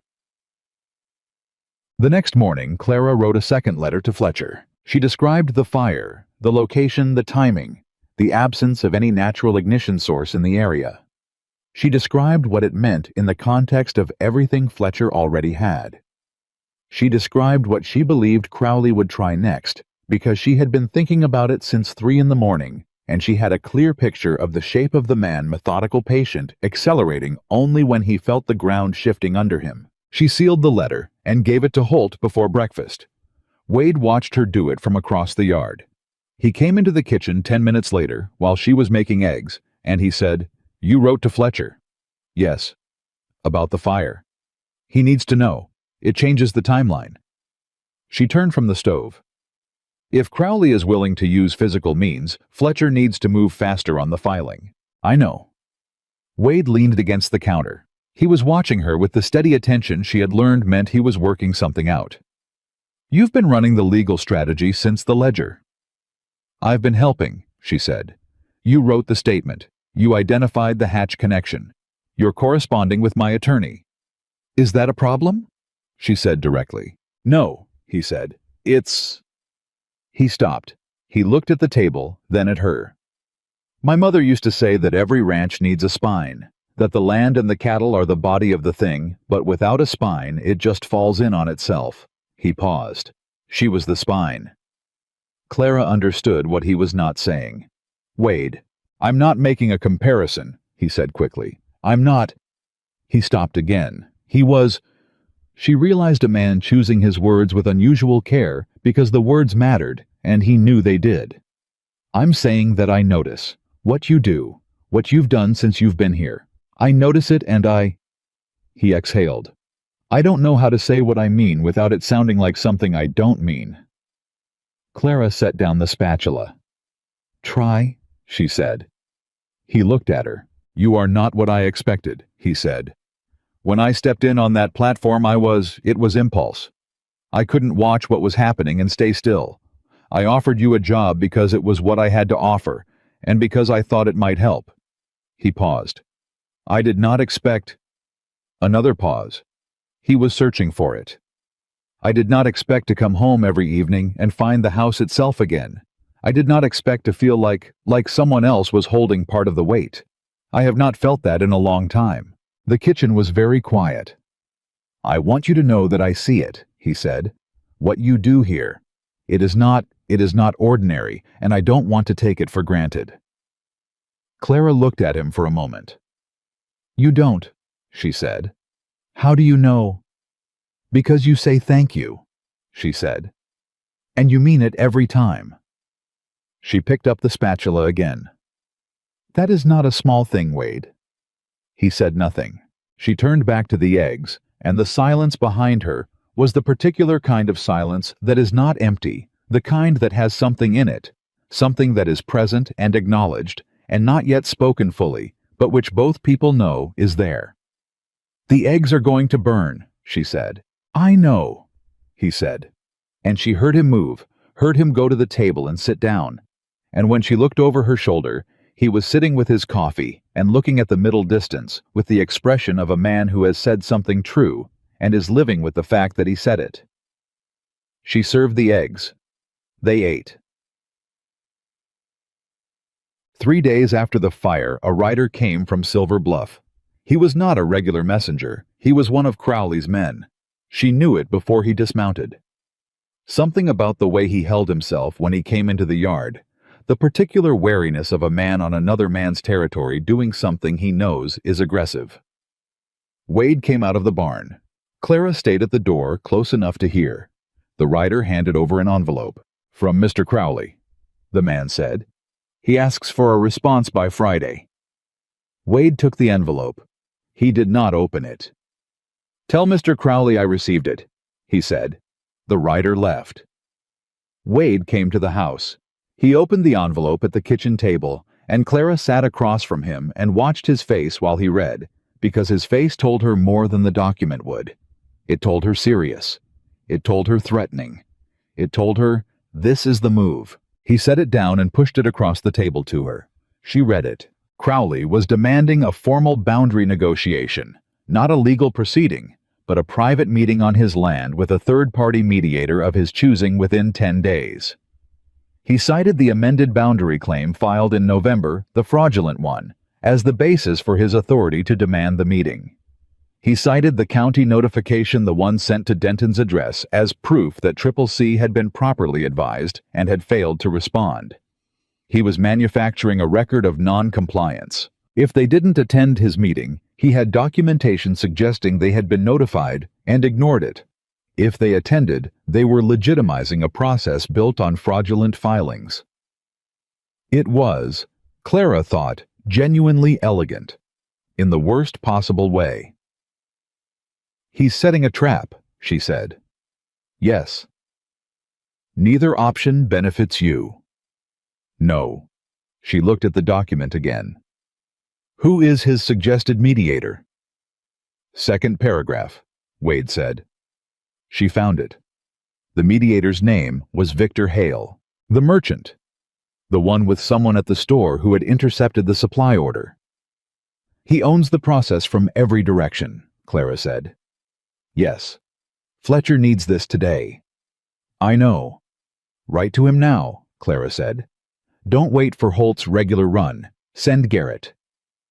"Garrett's young. He's reliable, and he won't stop in Silver Bluff," Clara said. "Send him directly to Billings with the letter. Fletcher needs to know before Friday." Wade looked at her across the table. "There's something else," he said. His voice had changed. Just slightly, the particular shift of a man arriving at something he has been approaching for a while. "The financial situation," he said. "The one Crowley knows about. The reserves." He paused. "They're not as critical as he believes. Marsh didn't have full access to everything. There are accounts he doesn't know about." Clara looked at him steadily. "How bad is it actually?" 3 months, Wade said. If the legal fight drags, if he succeeds in tying up the eastern pasture in a dispute long enough to affect grazing, I can sustain the operation for 3 months before I have to make significant cuts. 3 months, the same number she had agreed to. She did not say that. Then we need Fletcher to move in 4 weeks. Not 8, she said. Yes. Can he? I'm going to ask him to. Ask him to do it in 3, Clara said. Wade's jaw set. That's what we need, she said. I know it's asking a great deal. Ask it anyway. He looked at her for a long moment. We, he said. Just the word. The same one she had used in the kitchen 2 weeks ago. She held his gaze. We, she said. She meant it the same way she had meant it then, as a statement of fact, as a description of what was already true, regardless of contracts or timelines, or 3-month arrangements. Wade stood up. I'll write the letter, he said. And I'll send Garrett. He walked out of the kitchen toward his office. Clara sat at the table for a moment with the Crowley document in her hands, and she thought about the trap that had been built around this ranch, carefully, patiently, over months and years, and about the man building it, and about the particular satisfaction of being an element in someone's plan who has decided not to behave like an element. She had been placed here as chaos. She had become something else instead. She stood and she went back to work. That evening, Wade did not go to his office after supper. He sat at the kitchen table while Clara cleaned up, which he did not usually do. Usually he worked until late, the kind of man who filled his own silence with purpose. But he sat there, and after a while he said, Tell me about Boston. She turned from the counter. What do you want to know?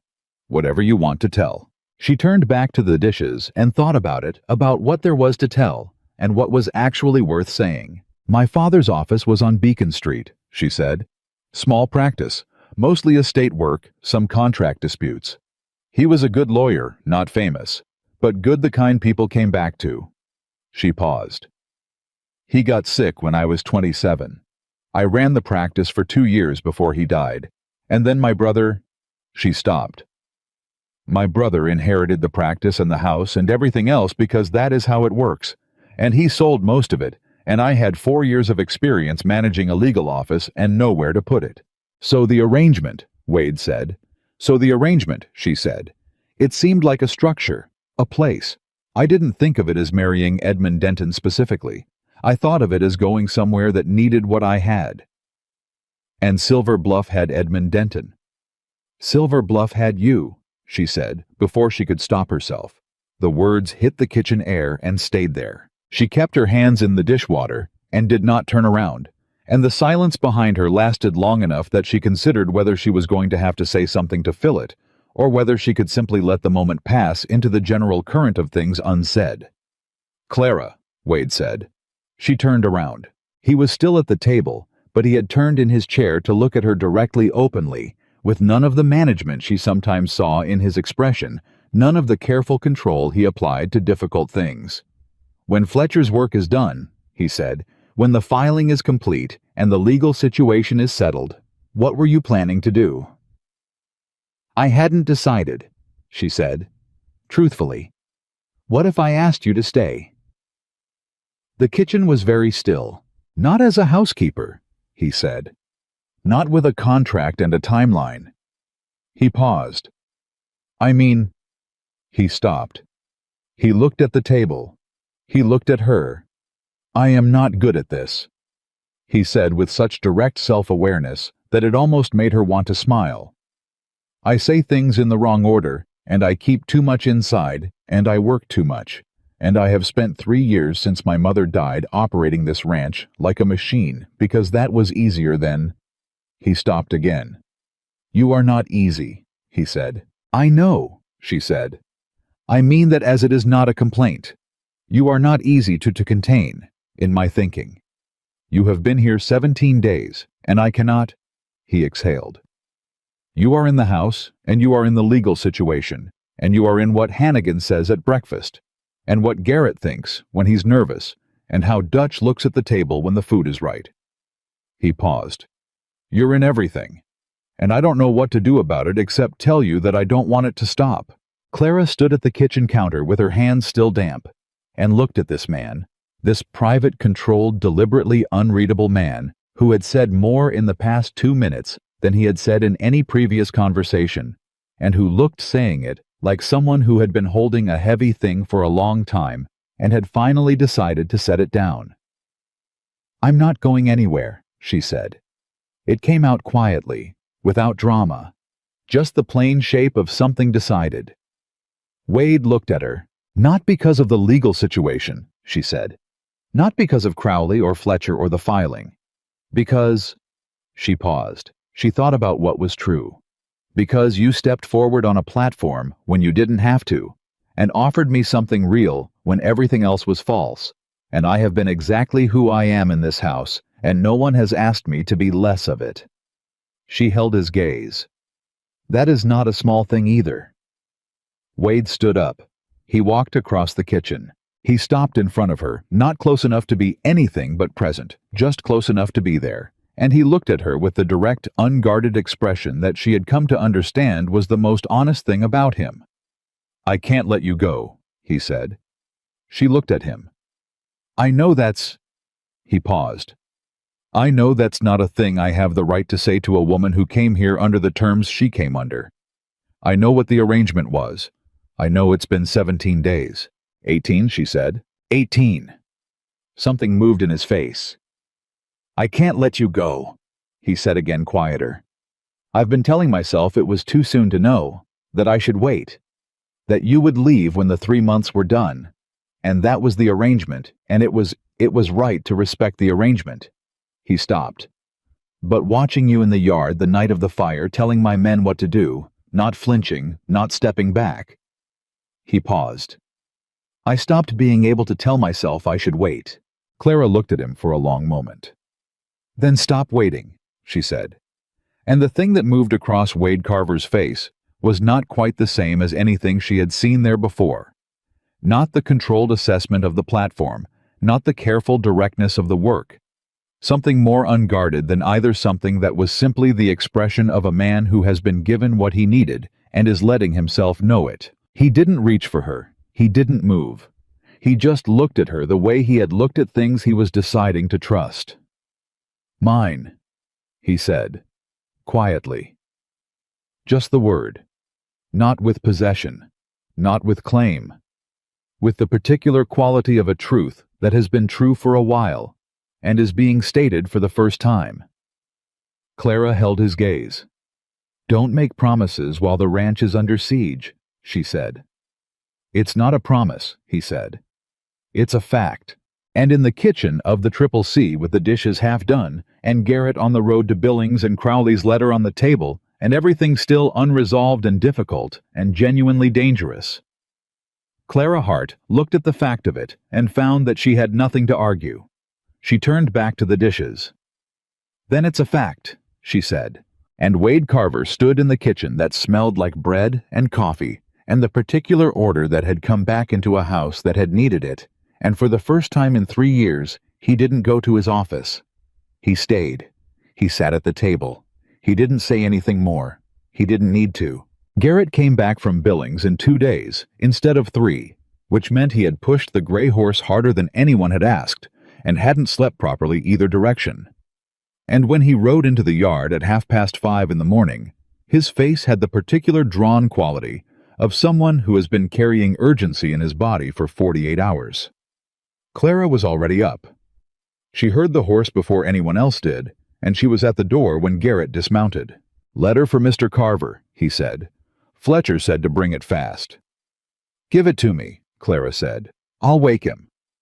Garrett handed it over and then stood there swaying slightly, and Clara said, "Go eat something. There's bread on the counter," before she turned and went down the hall to Wade's door and knocked twice sharp. He opened it in under a minute, already dressed, which told her he had not been sleeping soundly either. She handed him the letter without preamble. He broke the seal and read it standing in the doorway, and she watched his face move through several things in rapid succession. Concentration, then something hard and alert, then a controlled anger that settled into something more useful. Fletcher filed yesterday, he said. The fraud claim. Everything. The survey fraud, the notification address, the amended boundary claim, he filed it all simultaneously as a single fraud complaint with the county court and copied it to the Territorial Land Office in Helena. He turned the page, and he filed an emergency injunction to freeze Crowley's amended boundary claim pending investigation. That stops the Friday meeting. Legally, yes. Crowley can't compel a negotiation on a claim that's been frozen. Wade looked up. He'll know by now. His people in Helena, he has them, they would have known within hours. Clara thought about this. She thought about what it meant for a man like Crowley, a methodical, patient man who had spent 2 years building a careful structure, to see that structure challenged publicly on the record in a way that named names and attached numbers. He's going to move fast, she said, before the injunction is enforced. Yes. How fast? If I were him. Wade folded the letter. Today. He was already moving past her down the hall out to the yard, and Clara followed because there was nothing else to do and because she had stopped operating on the assumption that this was someone else's problem. By 7 a.m, Wade had the men assembled, all 7 of them in the yard with the cold morning around them and the particular alertness of people who have been told something real. Clara stood at the edge of the group, not separate from it. She was past pretending she was separate from any of this. And Wade spoke to his men the way he did everything else directly without theater. He told them what Fletcher had filed. He told them what Crowley would likely do about it. He told them that the ranch was going to need everyone in position today. Fence lines covered the barn, secured the water troughs full, the northern approach watched. He told them no one rode out alone. Hannigan said, "You think he'll send men." "I think he already has," Wade said. "I think they're already on the road." Dutch said something. Hannigan translated, "How many?" "Crowley keeps 6 hired men on the payroll who aren't cowboys," Wade said. "Maybe more if he spent the last week preparing." 6 against 7, Prescott said. His broken arm was out of the full splint, but not strong yet, and he was holding it against his body in the way he had since the injury. Plus Miss Hart. "Miss Hart is not a fighting consideration," Wade said. Clara said from the edge of the group, "Miss Hart is standing right here." Everyone looked at her. "I can load a rifle," she said. "I can also think which may be more useful." She looked at Wade. "You're planning for a direct approach man at the fence or the yard. But Crowley is not a direct approach man. He's been indirect for 2 years. "He's out of time for indirect," Wade said. "Which makes him more dangerous, not less," Clara said. "A patient man in a hurry makes mistakes, but he also takes shortcuts he wouldn't take otherwise." She paused. "The barn, the roof. If they're trying to disable the operation rather than fight the men..." Wade's expression shifted. "Hannigan," he said immediately. "Take Dutch. North fence and the barn roof, now." Hannigan and Dutch moved without another word. "Garrett east fence, stay low, don't engage if you see anyone. Come back and tell me." Garrett went. "Prescott." Wade looked at the man's arm. "Main house, you can shoot left-handed." "Well enough," Prescott said. "Main house, Miss Hart stays inside." "Wade," Clara started. "Clara." He looked at her directly, and the look was not dismissive. It was the look of a man making a calculation about what he can afford to lose. "Please."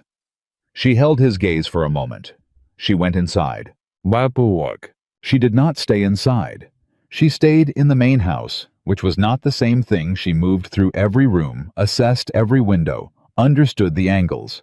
And then she went to the small room off the kitchen, where she had been organizing documents, and she took the shotgun that had been behind the door since the first day, which she had noticed and catalogued and not touched, and she loaded it from the box of shells on the shelf above it. She had fired a shotgun exactly once at her friend's farm outside Boston when she was 24, and the friend's husband had insisted on teaching her after a coyote came too close to the henhouse.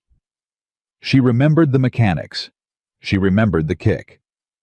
She set it on the kitchen table, where it was accessible, but not visible from the windows. Then she went back to the window and watched the yard. Prescott was at the front room window. She could hear him moving occasionally, a soft shift of weight. He didn't say anything to her, and she didn't say anything to him, and that was the particular companionship of two people occupying the same defensive space. An hour passed. Then Garrett came back at a dead run. She saw him from the window before he reached the yard, saw the way he was running. Not the run of a man with news, but the run of a man being followed, and she had the kitchen door open before he hit the steps. 3 men, he said, barely breath behind it. East fence coming in on horseback, armed. Where's Wade? Barn, he was at the barn. How far behind you? 5 minutes, maybe less. Clara made the calculation the way she had learned to make things fast committed, without the luxury of hesitation. Go tell Prescott, she said. Front window, don't show yourself. She took the shotgun off the table. She went to the east-facing window in the small office, the one she had looked out of every day for 3 weeks, while organizing documents, and she stood back from it in the shadow, and she watched. The 3 men came in through the east gap in the fence, where the fire had burned a section down 3 weeks ago, and they had not yet fully repaired. They came in fast, and they came in with the particular purposeful quality of men who have been told what to do and where to go, which meant they were not improvising. They had a plan, they had been given it, and the plan was probably the barn. She heard Wade's voice from the yard before she saw him sharp commanding, "Stop where you are." The 3 men stopped. One of them had a rifle already up. Clara could not see from her angle whether Wade was covered. She moved to a different window carefully, not enough to be visible. He was in the open yard with 2 of his own men flanking him, and he was standing the way he stood. Everything feet planted. No wasted movement, the stillness of someone who is not going to be moved. "Crowley sent you," Wade said. It was not a question. The man with the rifle said something she couldn't hear from inside. Wade said louder, "You're on Triple C land. You're armed and trespassing, and I have 7 witnesses. Whatever you were sent to do, you need to think about whether it's worth what comes after." She saw the men exchange something, a glance, a calculation. Then she saw the 4th man. He had come from the north, from the direction of the barn, and he was already past the outer structure, already inside the yard perimeter, and he was moving fast and low, and he had something in his hand that was not a rifle. He had a torch. Clara went through the kitchen door. She was across the yard in seconds, not running, because running changes your aim. Moving at the pace that lets you stay controlled. And she came around the corner of the barn with the shotgun up and said in the clearest voice she had, "Put it down." The man with the torch stopped. He was maybe 30, with a face she didn't know. And he looked at her, at the woman with the shotgun, with an expression that moved through surprise and came out the other side at something more complicated. "Lady," he said. "The torch," she said. "On the ground, now." From the front of the yard she heard shouting. Wade's voice, other voices, the controlled chaos of a confrontation that was deciding what it was going to be. She did not look away from the man in front of her. "You won't shoot," he said. "I shot a coyote at 40 yards in the dark," she said, which was not true in any factual sense, but was true in every meaningful one. "You are much closer." He held the torch. She held the shotgun. And then Wade came around the corner of the barn at a run and saw them, and he said nothing. He assessed instantly the way he assessed everything, and he walked forward and took the torch from the man's hand, with the particular authority of someone who has decided the moment is over, and the man let him take it, because there was nothing else to be. "Dutch," Wade said without raising his voice. Dutch materialized from behind the barn. "Take him," Wade said. Dutch took him. Wade looked at Clara. She lowered the shotgun. "I told you to stay inside," he said. "I know," she said. "He could have." "He didn't," she said. Wade looked at her, at the shotgun in her hands, at her face, which she was aware was completely steady, because she had decided it would be, and at whatever he saw behind that steadiness, which was also real.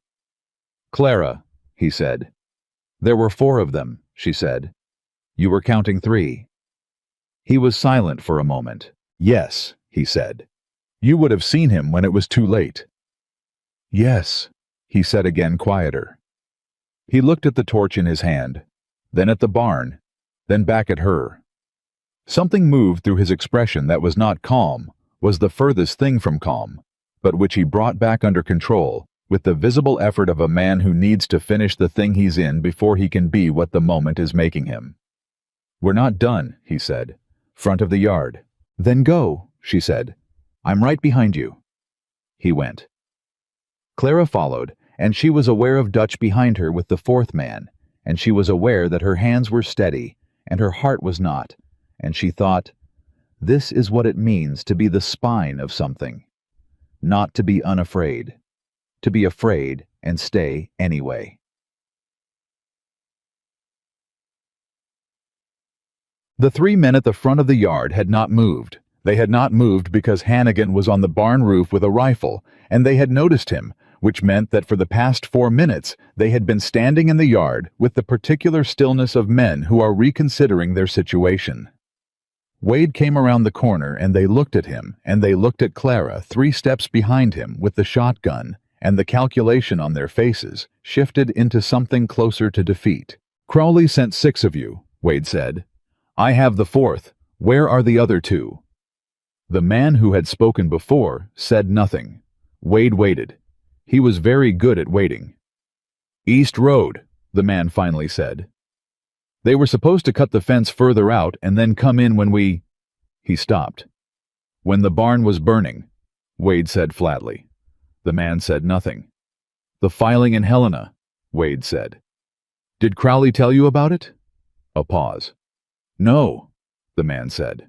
His claim has been frozen by an emergency injunction from the county court. Whatever he told you this land was worth to him, it is not worth it today. The law is in the process of undoing what he built. Wade's voice was steady, factual, without any particular heat. You were sent here on a job that is already lost. The question now is whether you want to add criminal charges to a lost cause. The men looked at each other. Garrett, Wade said. Sir, ride to town. Get the sheriff. He paused. Take the long road not through Silver Bluff. Use the northern approach. Garrett went. The 3 men stood in the yard. They didn't run because Dutch was visible on the barn roof, and Hannigan had not put down the rifle, and running would make it worse. They stood there with the particular deflation of men who had been given a job by a man with resources and confidence, and had arrived to find that the confidence was no longer warranted. Clara stood with the shotgun and watched them, and she thought about Crowley in his house, or on the road, or wherever a methodical man goes when his plan comes apart, and she thought, you sent 6 men with torches, and they failed. What does a man like that do next? She thought she knew. She went inside, and she wrote a note, and she gave it to Prescott. If anything happens to Wade before the sheriff arrives, she said, give this to Fletcher. His address is on the envelope. Prescott looked at the envelope. What is it? He said. Everything I know, she said. In case I need someone else to know it. Prescott looked at her for a long moment. Nothing's going to happen to Mr. Carver, he said with the conviction of a man who needs it to be true. No, Clara said. It's not. But in case. He took the envelope. The sheriff arrived from the county seat, not Silver Bluff, because Garrett was a smart young man who understood that the Silver Bluff sheriff was Victor Hale's cousin and that the county sheriff was a different matter. His name was Aldred Cobb, and he was 55 and had the economy of movement of a man who has been doing hard work for a long time and stopped wasting energy on things that didn't require it. He rode in with 2 deputies, looked at the 4 detained men, looked at the scorched grass at the east fence line, looked at the torch that Wade had set on the porch railing and said, Tell me. Wade told him. Cleanly in sequence, without editorializing. Cobb looked at Clara when Wade mentioned the 4th man. You came around the barn, he said. Yes, Clara said. With the shotgun? Yes. Cobb looked at the shotgun, which she had set beside the door when she came back inside, and which was now visible through the open door. You know how to use that, he said. I know how to make someone believe I do, she said, which is sometimes more important. Cobb made a sound. It was not quite a laugh. He took the four men. He took their statements, which were inconsistent with each other in ways that were useful, and he took the torch and he asked Wade about the two men on the East Road who had been sent to cut the fence. "My men are out there now," Wade said. "They found the cut section, but not the men they moved when they heard the shot. I'll send a deputy east," Cobb said. He paused. "Fletcher's filing, I know about it. Heard from Helena this morning." He looked at Wade with the steady appraisal of a man deciding how much to say. "Marcus Crowley has more friends in this county than you know." "I know about most of them," Wade said. "Not all," Cobb said. "He has a connection in the Territorial Land Office, not the main office, a clerk. Someone who could have slowed the injunction or misplaced the filing." He paused. "The filing got through before that clerk came to work this morning." Clara looked at Wade. "Fletcher moved fast," she said. "Fletcher moved that fast on purpose," Wade said. He looked at Cobb. "Is the clerk going to be a problem?" "That clerk has a name, and I have it, and it'll be on the right desks by tomorrow," Cobb said. "I'm telling you this because you should know the scope of what you're dealing with." He paused again. "And because Fletcher vouched for you when I spoke to him this morning, and that's enough for me."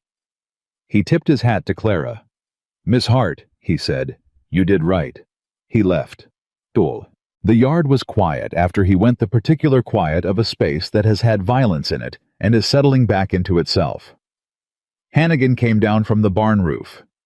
Dutch stood in the yard with his arms crossed and looked at the east fence gap with an expression of focused displeasure. Garrett came and stood next to Clara. "You went around the barn," he said. "Yes," she said. "With the torchman." "Yes." He was quiet for a moment. Then very seriously, with the gravity of a 22-year-old who means every word, "I'm glad you're here, Miss Hart." Clara looked at him. "Clara," she said. He almost smiled. "Clara," he said. The afternoon was the particular kind of exhausted that comes after prolonged alertness. Not tired in the body, or not only that, but tired in the way that sustained vigilance makes you tired. The drain of spending hours with your attention at full extension. Clara made a meal. She made it the way she made things when something had been hard, with real attention, with the particular care of cooking. That is also a way of coming back to yourself. There was beef, and there were the last of the autumn potatoes, and there was bread. And she fed everyone, and the long table in the kitchen, that had once been too large for 2 people, held 10 that evening without feeling crowded. Nobody talked much, but they were all there, which said the thing that needed saying. Wade sat at the head of the table, and he ate, and he was quiet, and Clara sat at the other end, and watched him. The way she watched things, she was trying to understand. He was processing, she knew that about him.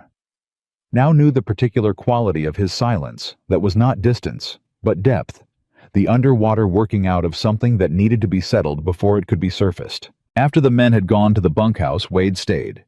He sat at the table while Clara cleared it, and he said, "You knew there was a 4th man." "I thought there might be," she said. "It was a pattern. 3 visible, 1 not. Crowley likes redundancy." "You could have been hurt." "So could you," she said. "So could any of the men." "The men are—" "Don't say it," she said quietly. "Don't say they're different." He was silent. "I am not made of different material than anyone else in that yard today," she said. "I am afraid in the same ways. I stayed in the same way. Don't make me smaller than that." Another silence. Longer. "I'm not making you smaller," Wade said. He exhaled. "I am sitting here trying to tell you that when Dutch came and told me you had a man at gunpoint behind the barn, something happened in my chest that I did not—" He stopped. He looked at the table. "I don't have a good way to say what I felt." "Try," she said. Because that was what she had said before, and because it was still the right answer. "Terrified," he said. "And then—" He stopped again. "And then when I came around and saw you standing there steady with the gun up and the man not moving." He looked at her directly. "Proud," he said. "I was proud of you. Proud in the way that—" He shook his head. I've never been proud of someone I'm also terrified for. Clara set down the bowl she was holding. That's what it means to care about someone, she said. Both things at once. He looked at her. Is that what this is? He said, not quite a question. Yes, she said. I believe it is. The kitchen was quiet. When I said what I said last night, Wade said, mine. I want to say it again with more behind it. Not as a claim. I know it can't be a claim. I know who you are and what it would mean to you to be claimed. He stopped. He started again. I want you to be here, he said.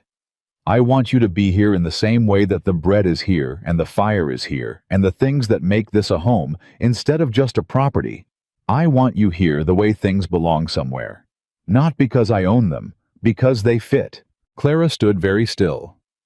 That is the most careful proposal I have ever heard, she said. Something moved across his face. Is it a proposal? I think it is, she said. If you want it to be. He stood up.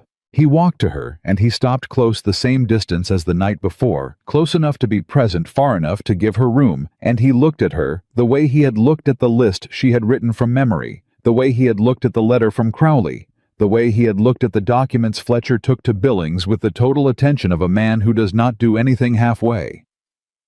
I want it to be, he said. Clara looked at him for a long moment. She thought about Boston. She thought about a platform.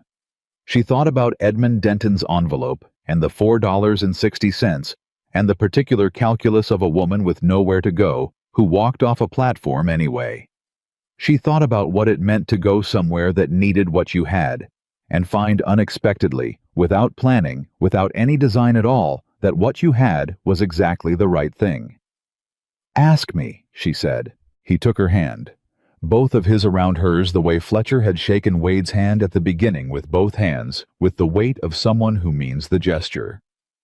Clara Hart, he said, will you stay? Not for 3 months. Not for a wage or a contract or a ticket back to wherever else you might have gone. He paused. Will you stay because this is yours as much as it is mine? She looked at his hands around hers. She looked at his face. She thought, I have been the spine of this house for 3 weeks without anyone asking me to be, which means it is already true.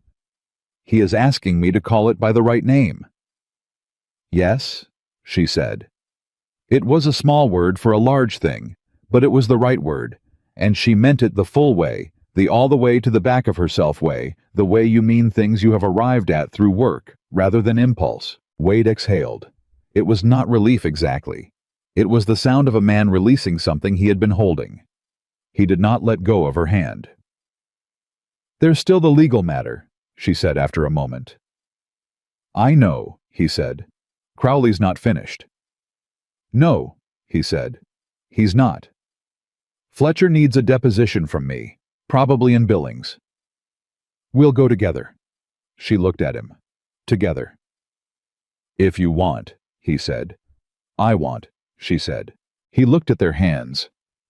The men are going to notice, he said. Hannigan already knows, Clara said. He's been watching you watch me for a week. Something moved across his face that was the closest thing she had seen to genuine surprise. Hannigan, he said. He's perceptive, she said. Don't underestimate him. Wade made a sound. This time she recognized it had heard it twice before in small moments, when something landed that was unexpectedly right.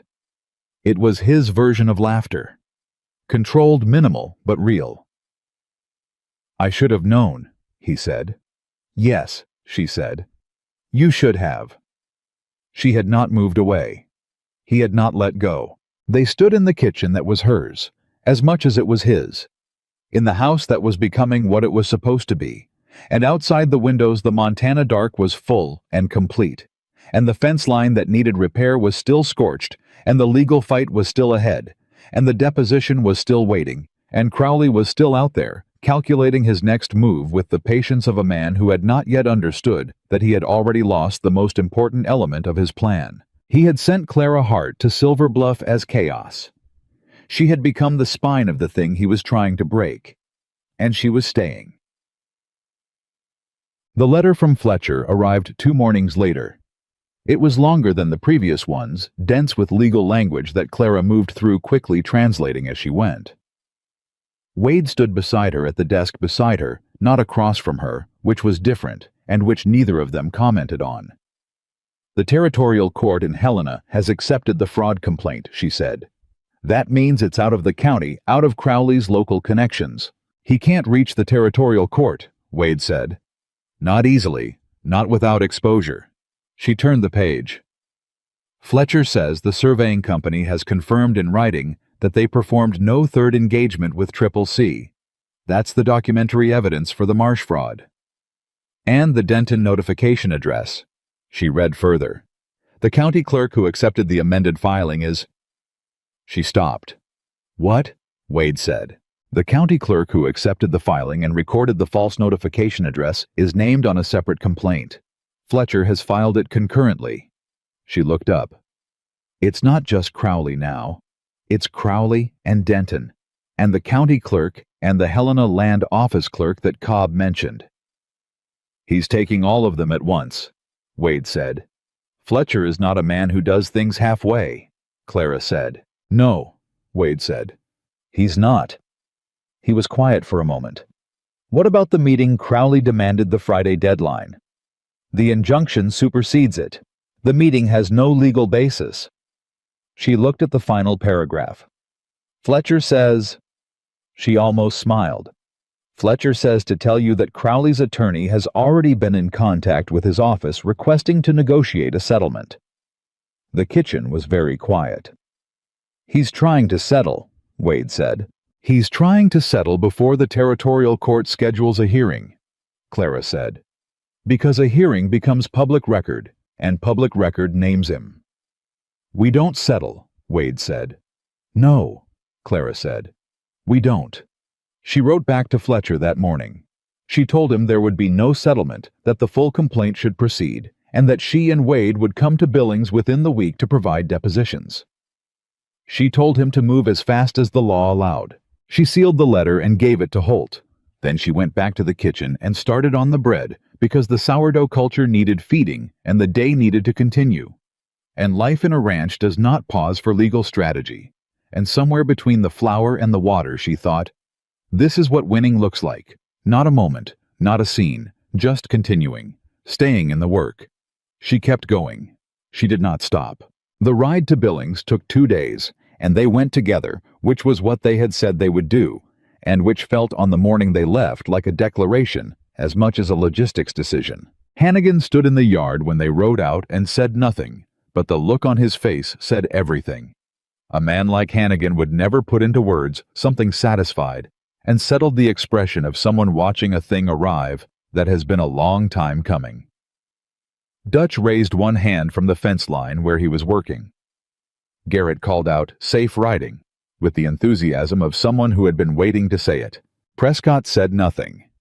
He just nodded at Clara, once the way he had nodded in the kitchen when his arm was being set, the nod of a man expressing something real with the minimum movement available to him. Clara rode Bess, who had become hers, in the way that things become yours when you tend them consistently and honestly. She was not graceful on horseback, yet she knew that Wade had told her plainly that she had another month of work before grace was the right word.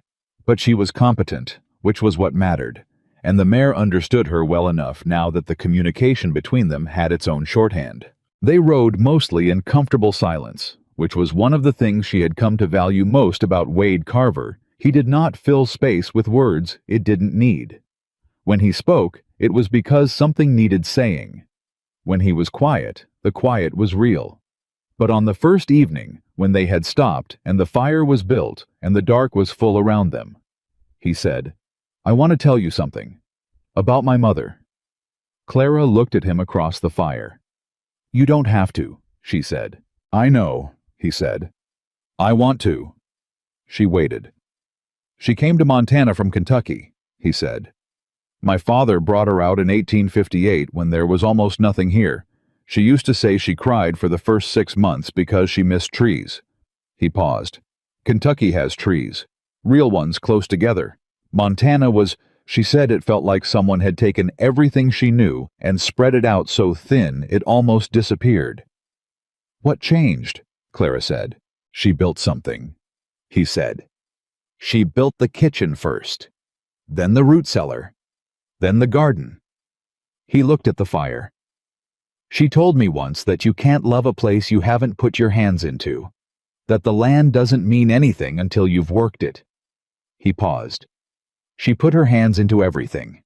By the time I was old enough to understand the ranch it was her, not my father's, hers. Clara said nothing. She waited. When she died, Wade said the ranch stopped being itself. Not because we couldn't operate it, we could. We did. But it stopped being. He searched for it. Inhabited. It was a functioning operation and an empty house, and I told myself that was fine, that the operation was the point.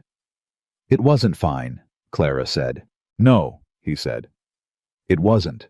He looked at her. You walked into that kitchen on the first day and started asking about the salt. And something... He stopped. He shook his head slightly. Something that had been wrong for 3 years started being right again. Clara looked at the fire. She would have liked you, he said. My mother. She liked people who didn't waste motion. I waste motion sometimes, Clara said honestly. Not that I've seen. You haven't seen me try to mend something. I'm terrible at mending. He looked at her. What? Needlework, she said. I am genuinely bad at it. My stitches are uneven, and I lose patience with anything smaller than a hem. She met his eyes. I wanted you to know that before you had too many illusions. Something happened on his face that she had seen only a handful of times. The full version of that almost smile, the one that became an actual smile when it arrived, which changed his face entirely and made him look like a man who had forgotten somewhere along the way that his face was allowed to do that. Terrible at mending, he said. Terrible, she confirmed. Good, he said. She looked at him. My mother was terrible at mending too, he said. She said it was the only domestic skill that required patience she didn't have. He paused. She paid Mrs. Greer in town to do it. Mrs. Greer, Clara said. I'll find her. He looked at her with that direct, open look. You're already planning, he said. I'm always planning, she said. You knew that. Yes, he said. I did. They sat by the fire for another hour, and the dark was large around them, and Clara thought about a woman who had come from Kentucky and cried for 6 months, and then put her hands into the land until it was hers, and she thought about what it meant to inherit something from a person you had never met. She thought she was beginning to understand. Billings was louder than Silver Bluff, and more complicated, and Fletcher met them at the hotel with the focused energy of a man who had been moving fast for 2 weeks and was not planning to stop. He shook Wade's hand. He shook Clara's hand. He looked at them both and said, You came together, with the tone of a man noting a fact that confirmed something he had already concluded. We did, Wade said.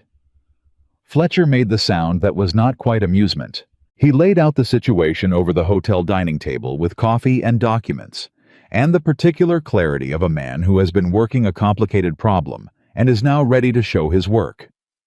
The territorial court had accepted the full fraud complaint. The emergency injunction on Crowley's boundary claim was holding. The county clerk, who had recorded the false notification address, had been suspended pending investigation. The Helena Land Office clerk that Sheriff Cobb had named was under formal review. That's 4 fronts, Clara said. 5, Fletcher said. Alton Marsh. Wade's jaw tightened slightly. They found him. He was in Cheyenne. He presented himself to the territorial authorities there voluntarily, which suggests someone told him the complaint was coming and that cooperation was his best option. Fletcher turned a page. He's made a statement implicating Crowley directly, not just the bookkeeping fraud, but the arrangement with Hatch the broker. He has documentation. The table was quiet. Marsh kept records, Clara said. Marsh kept records, Fletcher confirmed. Which is almost funny given the circumstances. The man who falsified your books kept honest books of his own about the falsification. Why? Wade said. Insurance, Clara said immediately. He was working for Crowley, but he was protecting himself in case Crowley tried to make him the only responsible party. He had proof that the instructions came from above him. She looked at Fletcher. Does it hold up? It does, Fletcher said. Combined with your financial analysis of the ledger entries and the statement you're going to give me today, we have a documentary chain from Crowley's instructions to Marsh's implementation to the impact on the CCC's accounts. He paused. The territorial court is going to schedule a hearing. I expect within 6 weeks. And Crowley, Wade said. Wade. His attorney has now sent 3 separate requests for settlement negotiation, Fletcher said. Each one more generous than the last. He looked at Wade directly. The third offer includes the eastern parcel he's been claiming. The silence that followed had weight. Crowley was offering to give back something he had been trying to take for 2 years, which meant he knew finally fully how badly his plan had come apart. No settlement, Wade said. I advised against it, Fletcher said. The full hearing protects you in ways a settlement cannot. It creates permanent public record and removes any future basis for similar claims. He paused. It also, and I say this because you should know, it exposes Edmund Denton in ways that a settlement would not. Wade looked at Clara. She looked back at him. Denton arranged the broker, she said. He arranged for me to come to Silver Bluff as a distraction. That needs to be on the record. It will be, Fletcher said. He looked at Clara. Your deposition is the most important element of that piece. Your direct testimony about the Hatch arrangement, the correspondence, the meeting in Boston. He paused. Are you ready? Yes, she said. It may be not comfortable. Denton's attorney will try to characterize the mail order arrangement as a transaction between consenting parties that simply didn't work out, Clara said. I know. That's the argument they'll make. She met Fletcher's gaze. I know what I agreed to and what I didn't agree to, and I know the difference between a failed arrangement and a deliberate manipulation. I can make that difference clear under questioning. Fletcher looked at her for a long moment. Yes, he said. I believe you can. The deposition took 4 hours. Clara sat in a room with Fletcher and a court recorder and Crowley's attorney, a thin, careful man from Helena named Sutherland, who had the practiced neutrality of someone very good at making hostile questions sound like reasonable ones. And she answered every question with the same precision she had brought to the ledger, to the letter from Crowley, to the organized survey documents. Sutherland tried 3 different approaches to the Hatch arrangement. Each time Clara answered the question that had been asked without embellishment, without emotion, with the particular steadiness of someone who knows that the facts are enough, and that adding anything to them only gives the other side material to work with. On the 4th approach, Sutherland said, Miss Hart, isn't it true that you entered into the arrangement with Mr. Denton, voluntarily fully understanding the nature of the... I entered into the arrangement based on correspondence that represented Edmund Denton as a respectable merchant seeking a housekeeper and companion under legitimate terms, Clara said. I later discovered that the broker who facilitated the arrangement, Samuel Hatch, is Marcus Crowley's brother-in-law.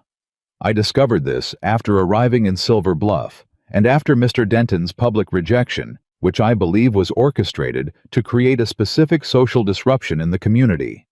She paused. I entered into the arrangement voluntarily based on fraudulent representation. Those are different things. Sutherland moved to a different question. Fletcher across the table did not change his expression, but she saw his hand move slightly, just a small movement, a pen being set down and picked back up, and she understood it as the equivalent of approval from a man who expressed things in the smallest possible gestures. When it was over, she sat in the hallway outside the room and let her hands do the thing they had not done in front of anyone, shake briefly for about 90 seconds. And then she made them stop. Wade was there. He had been in the hallway, not inside, because his own deposition had been completed that morning. He sat beside her and said nothing, which was the right thing to do, and which she appreciated precisely because he knew it was the right thing. After a moment, she said, "Sutherland is going to try to characterize it as a personal grievance." "Let him," Wade said. "Fletcher will handle it." "I know." She looked at her hands. "I'm not worried about the legal outcome.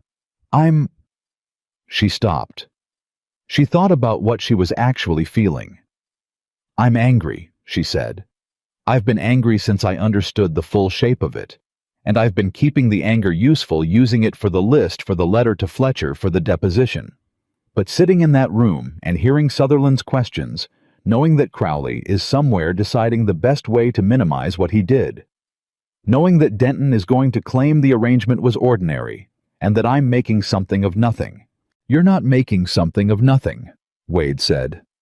"I know that. The record knows that." "I know that too," she exhaled. "I just want it to be over." "It will be," he said. 6 weeks for the hearing. Maybe less. And until then, he said, "we go home and we work." She looked at him. "Home," she said. He looked back at her steadily. "Yes," he said. "Home." She let the word sit. She let it mean what it meant. "Then let's go home," she said. They rode back to the Triple C on the third day, arriving in the late afternoon, with the light at the particular angle that made Montana look like something a person could love without reservation. And Clara rode Bess through the gate of the ranch with the same feeling she had had on the train out of Boston. The feeling of arriving somewhere, of motion resolving into place. Except this time, she was arriving at the right place.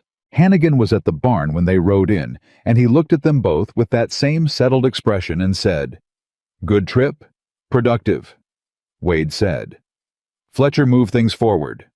"Significantly." Hannigan nodded. He looked at Clara. "Bread culture's been fed. Garrett did it. I showed him how." Clara looked at Garrett, who was nearby, trying to appear as if he had not been waiting for them. "You fed the sourdough," she said. "Twice a day," he said. "Like you said." He paused. "I might have talked to it a little." "What did you say?" she said. He turned slightly pink. "I told it to stay alive because Miss Hart, because Clara would be back." She looked at him for a moment. "Good," she said. "It works better when it knows it's needed." She dismounted and took Bess to the barn herself, and she stood in the familiar smells of the barn, for a moment, horse and hay, and the particular Montana cold that came in through the boards at the end of the season, and she let herself feel the full weight of being back. Not returned. Not arrived. Back. The difference was significant, and she knew it, and she let herself know it without qualification. This was hers. Not because anyone had given it to her, because she had put her hands into it. Châtier. Fletcher's letter arrived 3 weeks later with news that accelerated everything. Marcus Crowley had not waited for the territorial hearing. He had, in the intervening weeks, made one final attempt to reframe the situation, had hired a second attorney, had filed a counter-complaint, claiming the Triple C's fraud allegations were retaliatory and unfounded, had submitted affidavits from 2 men in Silver Bluff who were willing to state that the boundary dispute was legitimate. One of the 2 men was Victor Hale. Clara read this section of the letter to Wade at the kitchen table and watched him absorb it. "Hale signed an affidavit," he said. "Which means he's now formally part of the record," Clara said. "Which means when the fraud complaint succeeds, his name is attached to a failed counter-complaint." She looked at the letter. "Fletcher says this was a mistake on Crowley's part. Panicked overreach. He's adding material to the record that strengthens our position." "Crowley doesn't panic," Wade said. "He didn't used to," Clara said. "He's been operating a careful, methodical plan for 2 years. Fletcher's filing disrupted that plan in 10 days. The fire didn't work. The hired men didn't work. Marsh's documentation has been turned against him. The settlement offers were refused." She set the letter down. Even patient men panic when everything they've built starts coming apart faster than they can manage. Wade was quiet. "The affidavits from Hale and the other man," he said. "Who is the other man?" Clara looked at the letter. "Fletcher lists him as—" She found the name. She stopped. "What?" Wade said. She looked up. "The second affidavit," she said carefully, "is signed by Edmund Denton." The kitchen was very still. Wade's expression did not change outwardly, but something happened behind it, something that moved through quickly and left him looking at her with a kind of cold clarity. "He's still involved," Wade said. "He never stopped being involved," Clara said. "He's been waiting to see which way it broke. If Crowley could settle and minimize, Denton would have stayed quiet. Now that it's going to a hearing, he's trying to get ahead of it by putting himself on record as a supporter of the counter-complaint." She paused. "It won't work." "Why not?" "Because I named him in my deposition," she said. "His affidavit supporting Crowley creates a direct conflict with my testimony about the Hatch arrangement. Fletcher can use it to show the jury that Denton has a vested interest in the counter-narrative." She looked at the letter again. "Fletcher already sees it. He says—" She found the line. "He says, and I'm reading this exactly, Mr. Denton has handed us the clearest possible demonstration of his connection to this conspiracy. I intend to use it." Wade exhaled. "He's a good lawyer," he said. "He's an excellent lawyer," Clara said. "You're lucky he worked for your father." "We?" Wade said. She looked at him. "We're lucky," he said. She held his gaze. "We are," she said. The hearing was scheduled for the 4th week of November, 6 weeks after Fletcher's initial filing, which was faster than anyone had expected, and which Fletcher attributed to the territorial court's particular interest in a case that implicated a county clerk, a land office clerk, a prominent merchant, and a major landowner in a coordinated fraud. The week before the hearing, Silver Bluff had opinions. This was inevitable. Small towns always have opinions, and Silver Bluff had been watching the CCC situation with the intense interest of a community that understands it is watching something significant. Clara knew this because Garrett reported it when he came back from town with supplies, and because Prescott heard it at the farrier's, and because Mrs. Greer, the seamstress, who Clara had visited twice about the mending, told her directly with the candor of a woman who has lived in a small town long enough to know that candor is its own form of kindness. "People are deciding," Mrs. Greer said. "They've been waiting to see which way things fall, and now they think they know." "Which way are they deciding?" Clara said. "Toward you and Mr. Carver," Mrs. Greer said. "Mostly. Hale has some supporters men who do business with him and aren't ready to give that up. But Denton—" She paused, threading a needle with the precision of long practice. "Denton has fewer friends than he thought. What he did on that platform with you the first day you arrived—" She shook her head.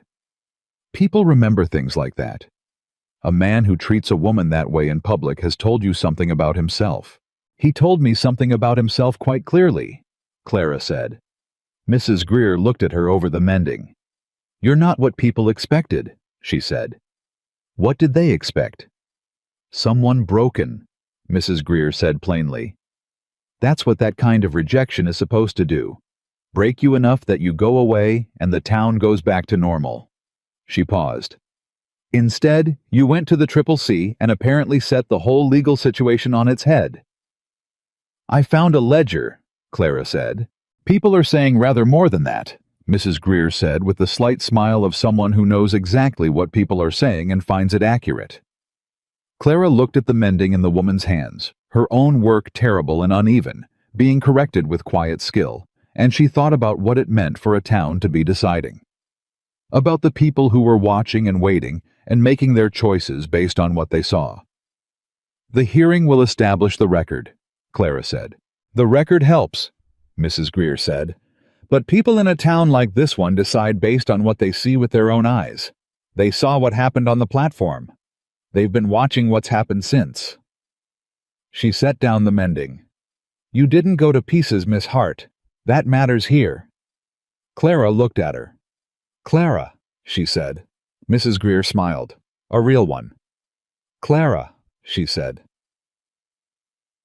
Wade and Clara rode to the hearing together, which was also a declaration, Not a private one this time, but a public one, because they rode into Silver Bluff on a Tuesday morning in November, and people saw them, and the way they were together told a story that the whole town had already been reading in fragments. Fletcher was already at the courthouse, organized and precise with his boxes of documents, and the particular focused calm of a man ready to do the thing he has spent his life learning to do.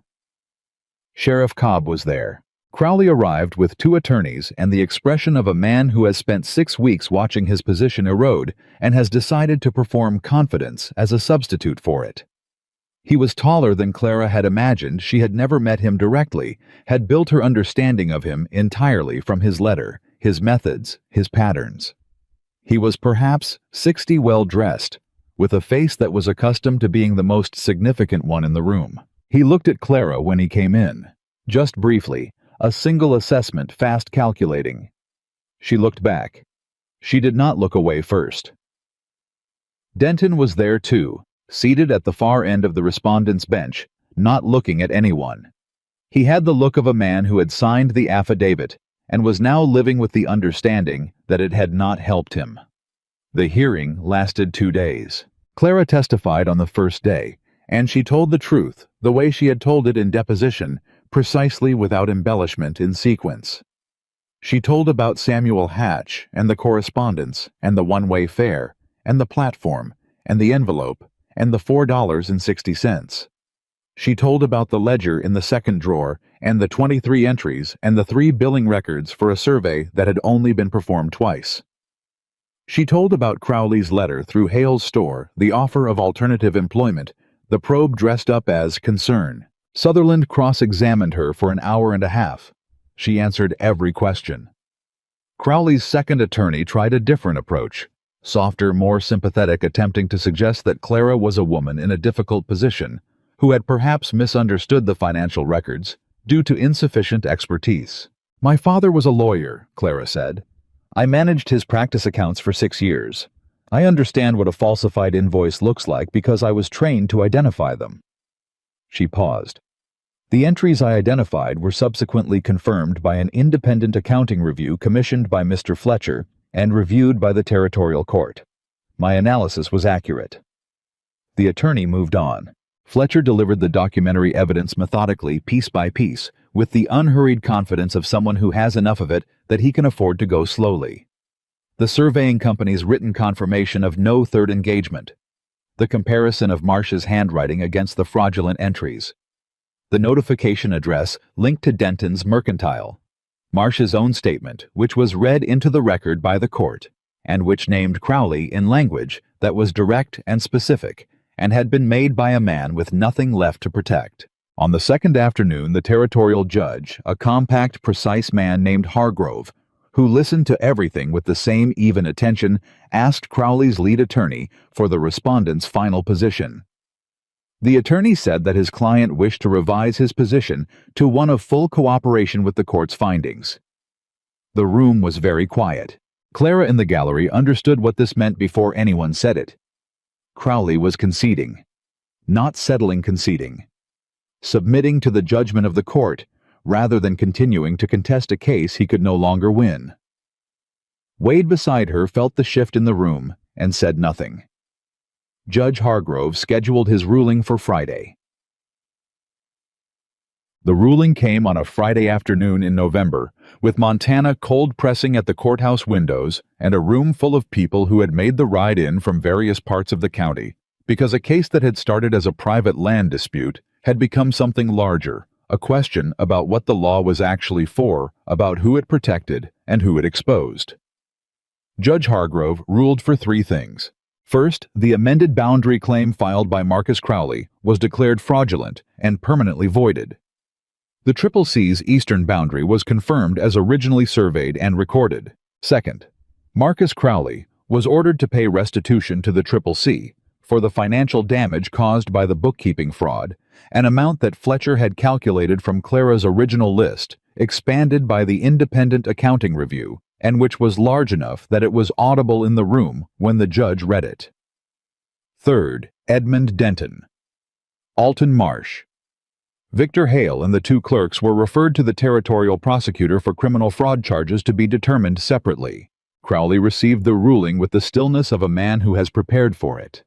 Denton received it with the expression of someone who had not, despite everything, fully believed it would arrive. Clara sat in the gallery and heard the judge's words fall into the room, each one landing with the particular weight of things that are going on record permanently. And she felt something that she did not have a single word for. It was too compound, too layered. There was satisfaction, which was the straightforward part. There was the specific relief of a thing being resolved that has been uncertain for a long time. There was something for Wade adjacent to pride watching him receive the ruling with the same stillness he brought to everything straight-backed, controlled present.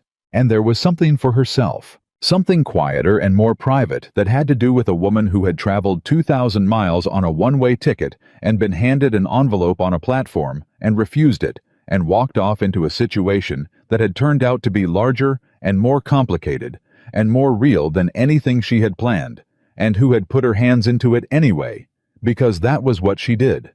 That was what she had always done, and who had found in the putting of her hands into it not just a legal victory, or a household, or a resolved dispute, but an actual life. A chosen one. Built from work and honesty, and the particular courage of staying when staying is genuinely harder than leaving. She had not been bought. She had not been placed. She had not been rescued. She had chosen continuously from the moment she walked off that platform every morning. She got up before the sun, every time she followed a thread to where it actually led. Every time she stood in the yard when she could have stood behind a door. That was hers. All of it. Fletcher found them outside the courthouse. He shook Wade's hand and then Clara's, and he said, "Well done, both of you. You did the legal work," Wade said. "You gave me something to work with," Fletcher said. He looked at Clara. "You gave me something to work with." She held his gaze. "The ledger was already there," she said. "It just needed someone to open the drawer." Fletcher said. "Yes." He looked between them. "I'll handle the prosecutor's referrals from here. You two should go home." "We intend to," Clara said. They rode out of Silver Bluff in the early afternoon, and the town watched them go. Not dramatically, not the way things happen in stories with crowds and declarations. Just people going about their business who happened to look up when Wade Carver and Clara Hart rode through, who had followed the case, and who understood, in the way small towns understand things, what the ruling meant for the Triple C and for the people on it. Mrs. Greer was outside her shop. She raised one hand as Clara passed. Clara raised hers back.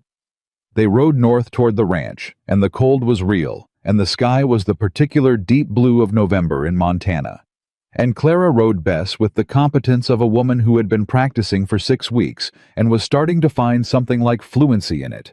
And Wade rode beside her the way he did everything with the total attention of a man who is not somewhere else in his mind. After a while he said, "My mother had a name for the feeling after something difficult is settled."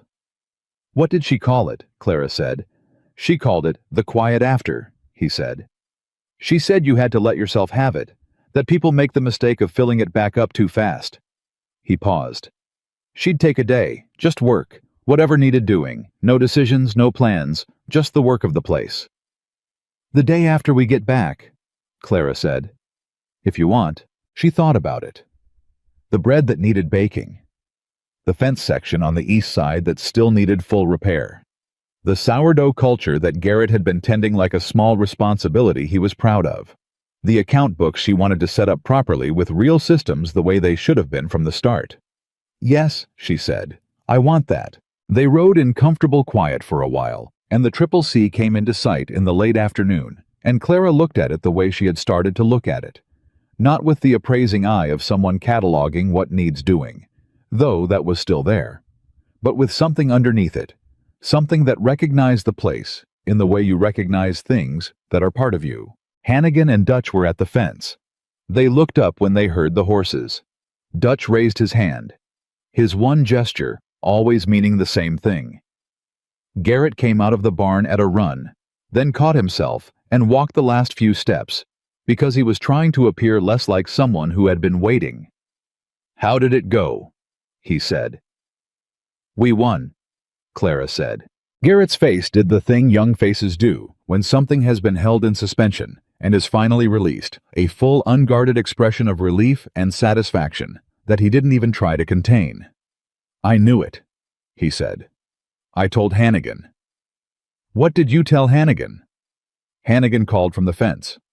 "I told him it was going to be fine," Garrett said in a slightly louder voice. "You told me you were worried every day," Hannigan said. "Both things were true," Garrett said with great dignity. Clara dismounted and handed Bess to Garrett and looked at the ranch, the house, the barn, the yard, the fence that still needed work, and she felt the quiet after. The settling. The particular still weight of something concluded. Wade came to stand beside her. "The bedroom at the back of the house," he said. She looked at him. "When you arrived," he said, "you took the small bedroom at the back because it was what was offered. You've been there 7 weeks." He paused. "There's a room at the front that gets the morning light, my mother's room." He paused again. "I'd like you to have it, if you want it." Clara looked at him for a long moment. "Are you ready for that?" she said. "I've been ready since the 3rd day," he said. "I was waiting until it made sense to say it. And now it makes sense. Now it's just true," he said, "like most things that matter." Clara thought about a woman who had come from Kentucky and cried for 6 months and then put her hands into the land until it was hers. She thought about a root cellar stocked with the care of someone who understood that tending was love made practical.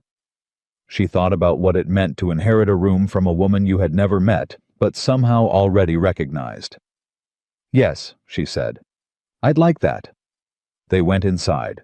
The kitchen smelled like bread.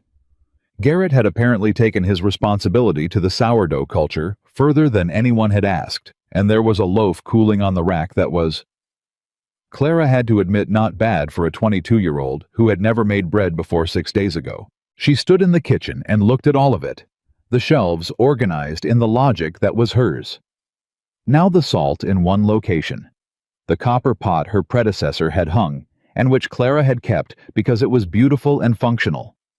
The table where 11 men had eaten, and where a ledger had been laid open, and where a fact had been stated simply in the evening and not taken back.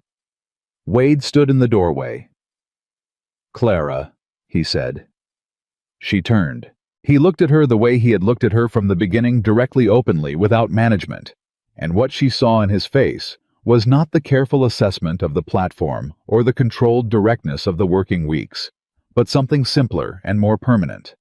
The expression of a man who has found the thing he did not know he was looking for and has stopped pretending otherwise. "This is yours," he said. "All of it.